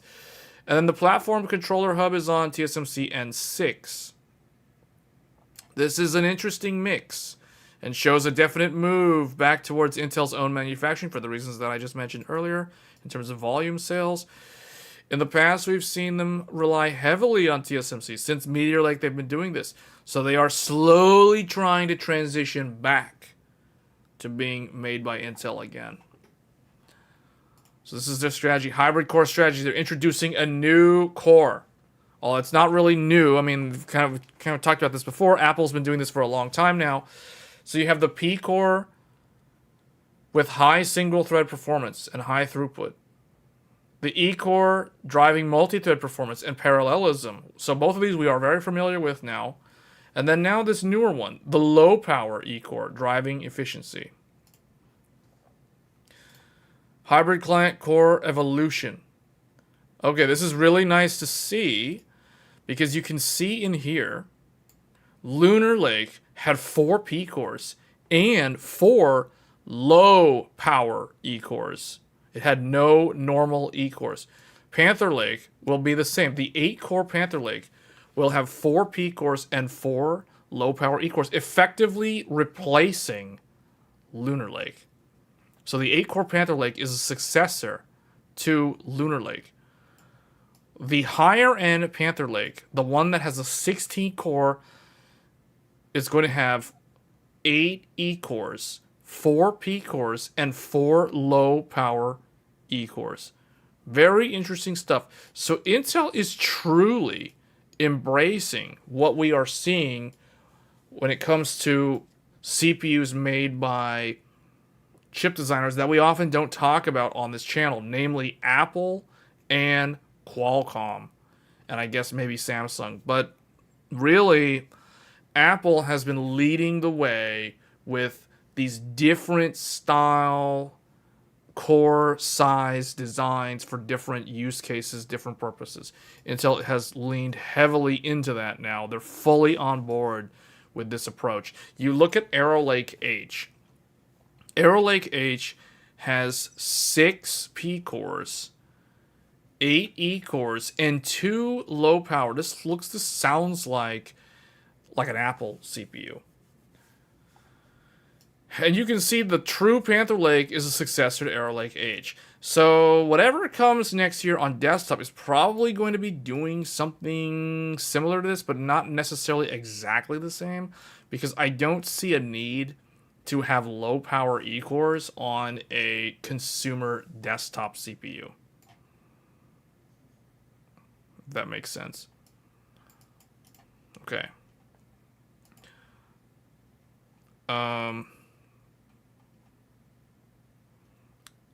Let me see. Compute tile combines 4. Yeah, so we talked about this. And we talked about that. The media display engine carries over. It's the same on all of them. The NPU is the same on all of them. The IPU is the same on all of them.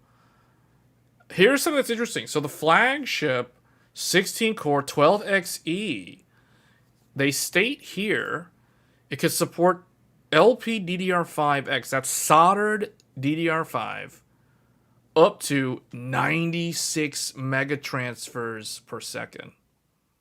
So they're doing some incredibly fast memory speeds on here. Now, Strix Halo is running at 8,000 megatransfers. So, but this thing is doing 9,600 megatransfers. So the next generation Intel memory controller looks to be very robust, very capable. And you can see their I/O, 12 PCIe lanes on the flagship, 20 PCIe lanes on the middle one. I really think the middle one, the 16-core, this, where is it? Do we have it here? Yeah, that one is going to be the one that really replaces Arrow Lake H. Because they'll probably put that one in gaming laptops as well, because they don't...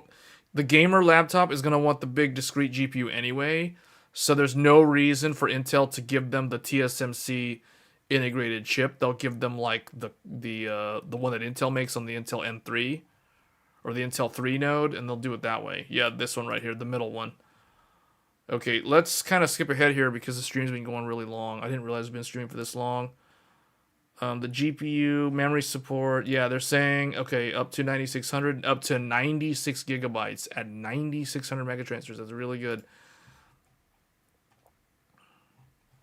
That is very good. I will say Strix Halo can do 128 at 8000. So it's doing a higher capacity but a lower speed.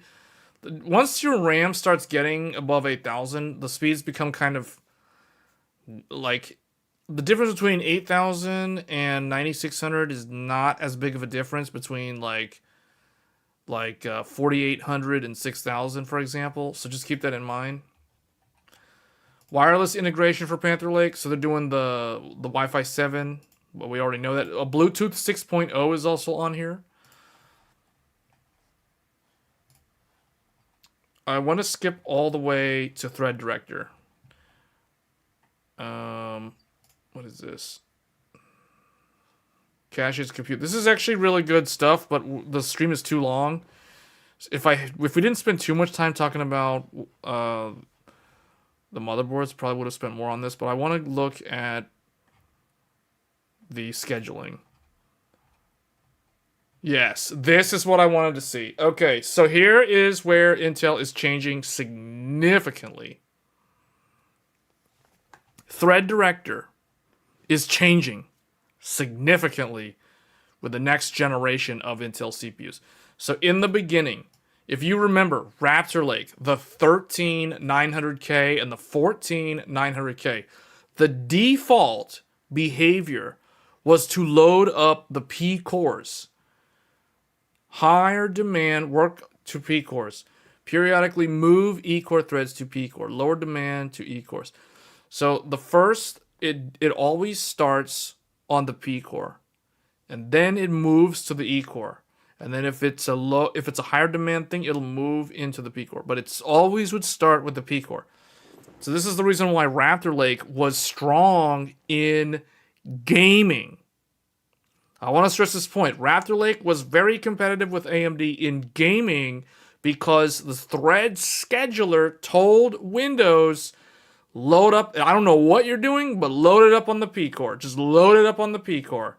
I don't care. That all changes with the new Threadripper. So now, we're going to skip Meteor Lake and Lunar Lake. We're going to talk only about Panther Lake because this is the next generation. Oh man, it's like right over my head. Anyway, so Panther Lake, the priority is to use the low power E-cores first. You load those first. So those are priority 1. And if there is more work than the low power E-core can handle, start loading the E-cores. Exceeds capacity, move to E-cores. Exceeds capacity even more, move to P-cores.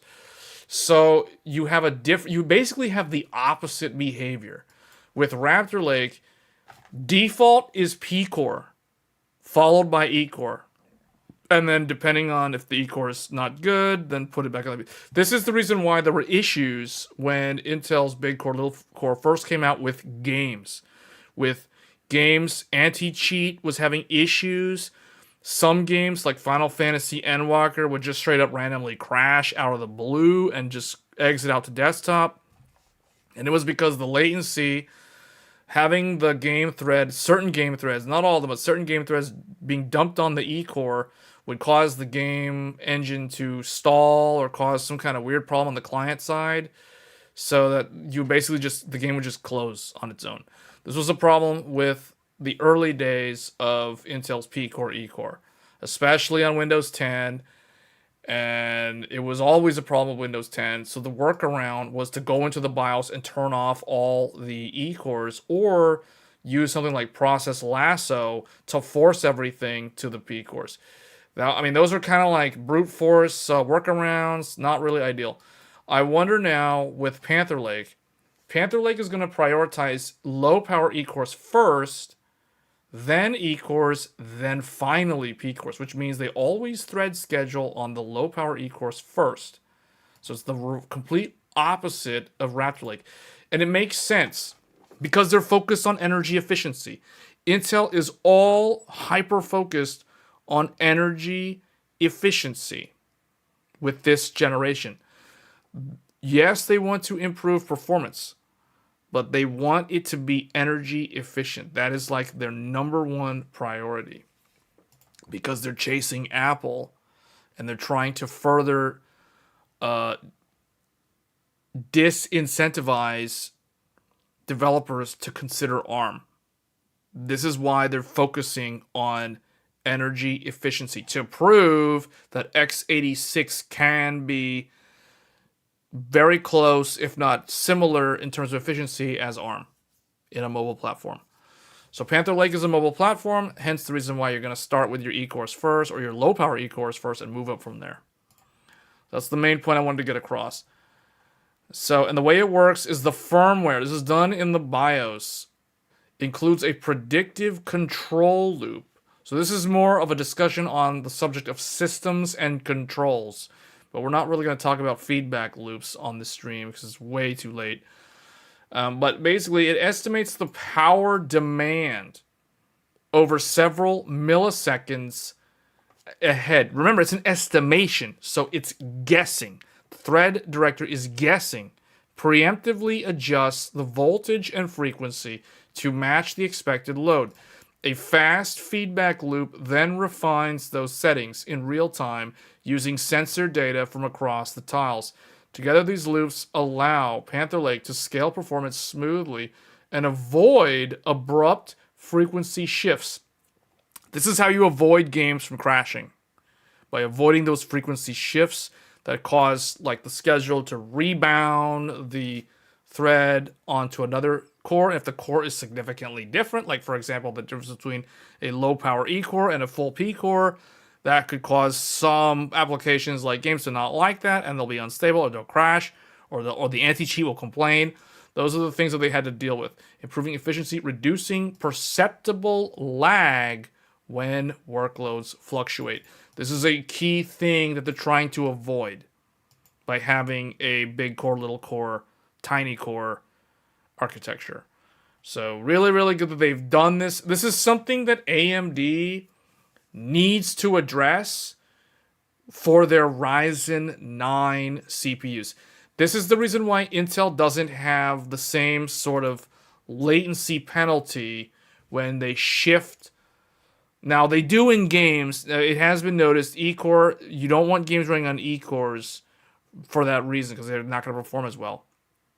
But this is how Intel sidesteps that issue. They're using a lot of this in the firmware. AMD doesn't have any of this. AMD literally uses the Windows scheduler in the CPU chipset driver to basically, when it detects certain applications, like a game for instance, it literally tells the scheduler to push the game onto the faster performing CCD. What that means is that if you're on something like a 9950X, it's going to push the game to the higher frequency, the higher performing CCD. And if you're on an X3D CPU, like the 9950X3D, for example, it is going to push the game to the 3D V-cache CCD, which is the slower CCD. So it does the complete opposite on the X3D. But this is something that I am expecting Zen 6 to address in firmware, because Intel has been doing this ever since they came out with Alder Lake back in 2021. In this regard, I have always thought that Intel has been more advanced from a thread scheduler functionality compared to AMD. So I really want to see Zen 6 introduce something similar to this, because I think both companies need to kind of like, I don't want to say copy each other's homework, but it's like Intel is trying to kind of copy Apple's homework, and AMD also tried to copy sort of with Strix Halo, but they're also trying to do their own thing, because Intel has what? P-core, E-core, LP E-core. AMD has their own form of E-cores in the form of the compact or the cloud. They used to call them cloud, now they're compact. So the Zen 5C cores, for example, that you can find on a Strix point or a Kraken point, or a Kraken point. So yeah, they're both kind of becoming more and more similar. So hybrid clients, core evolution. This is basically what summarizes what they did.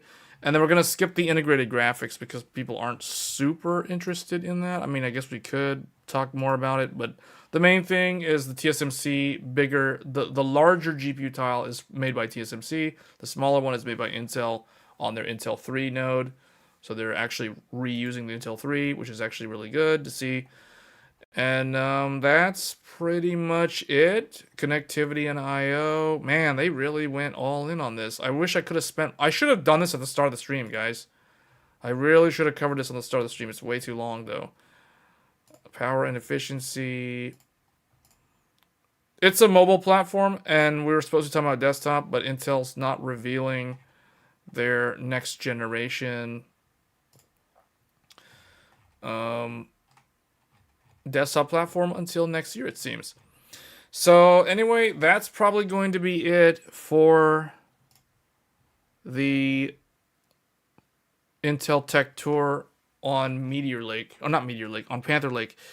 The desktop is coming next year. At the end of next year, it's probably called Lunar Lake, if I had to guess. Not Lunar Lake. Nova Lake. Nova Lake. For desktop, and we will see what they do there. I think they're probably not going to do LPE cores on Nova Lake, but it will be interesting to see what happens. More tops. More AI performance. Panther Lake, scaling platform scalability. So, yeah, that's going to be it for this stream.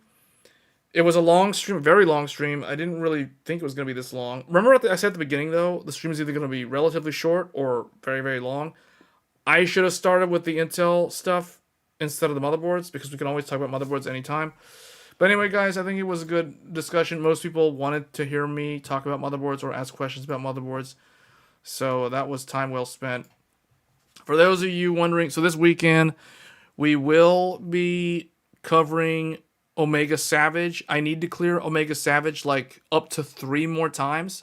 So if you want to join me on attempting to clear Omega Savage in Monster Hunter Wilds, you can join up with me. Please, if you're someone who hasn't done it yet and you're capable of running the hunt, do your homework. Go in and at least attempt it with the AI.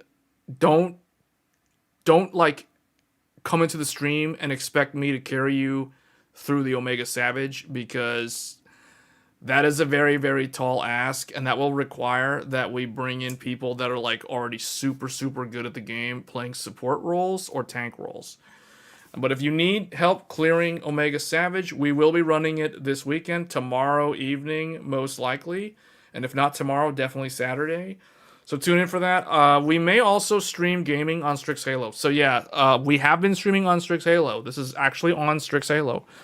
So we may cover gaming performance on Strix Halo, because I know some people are somewhat interested in that.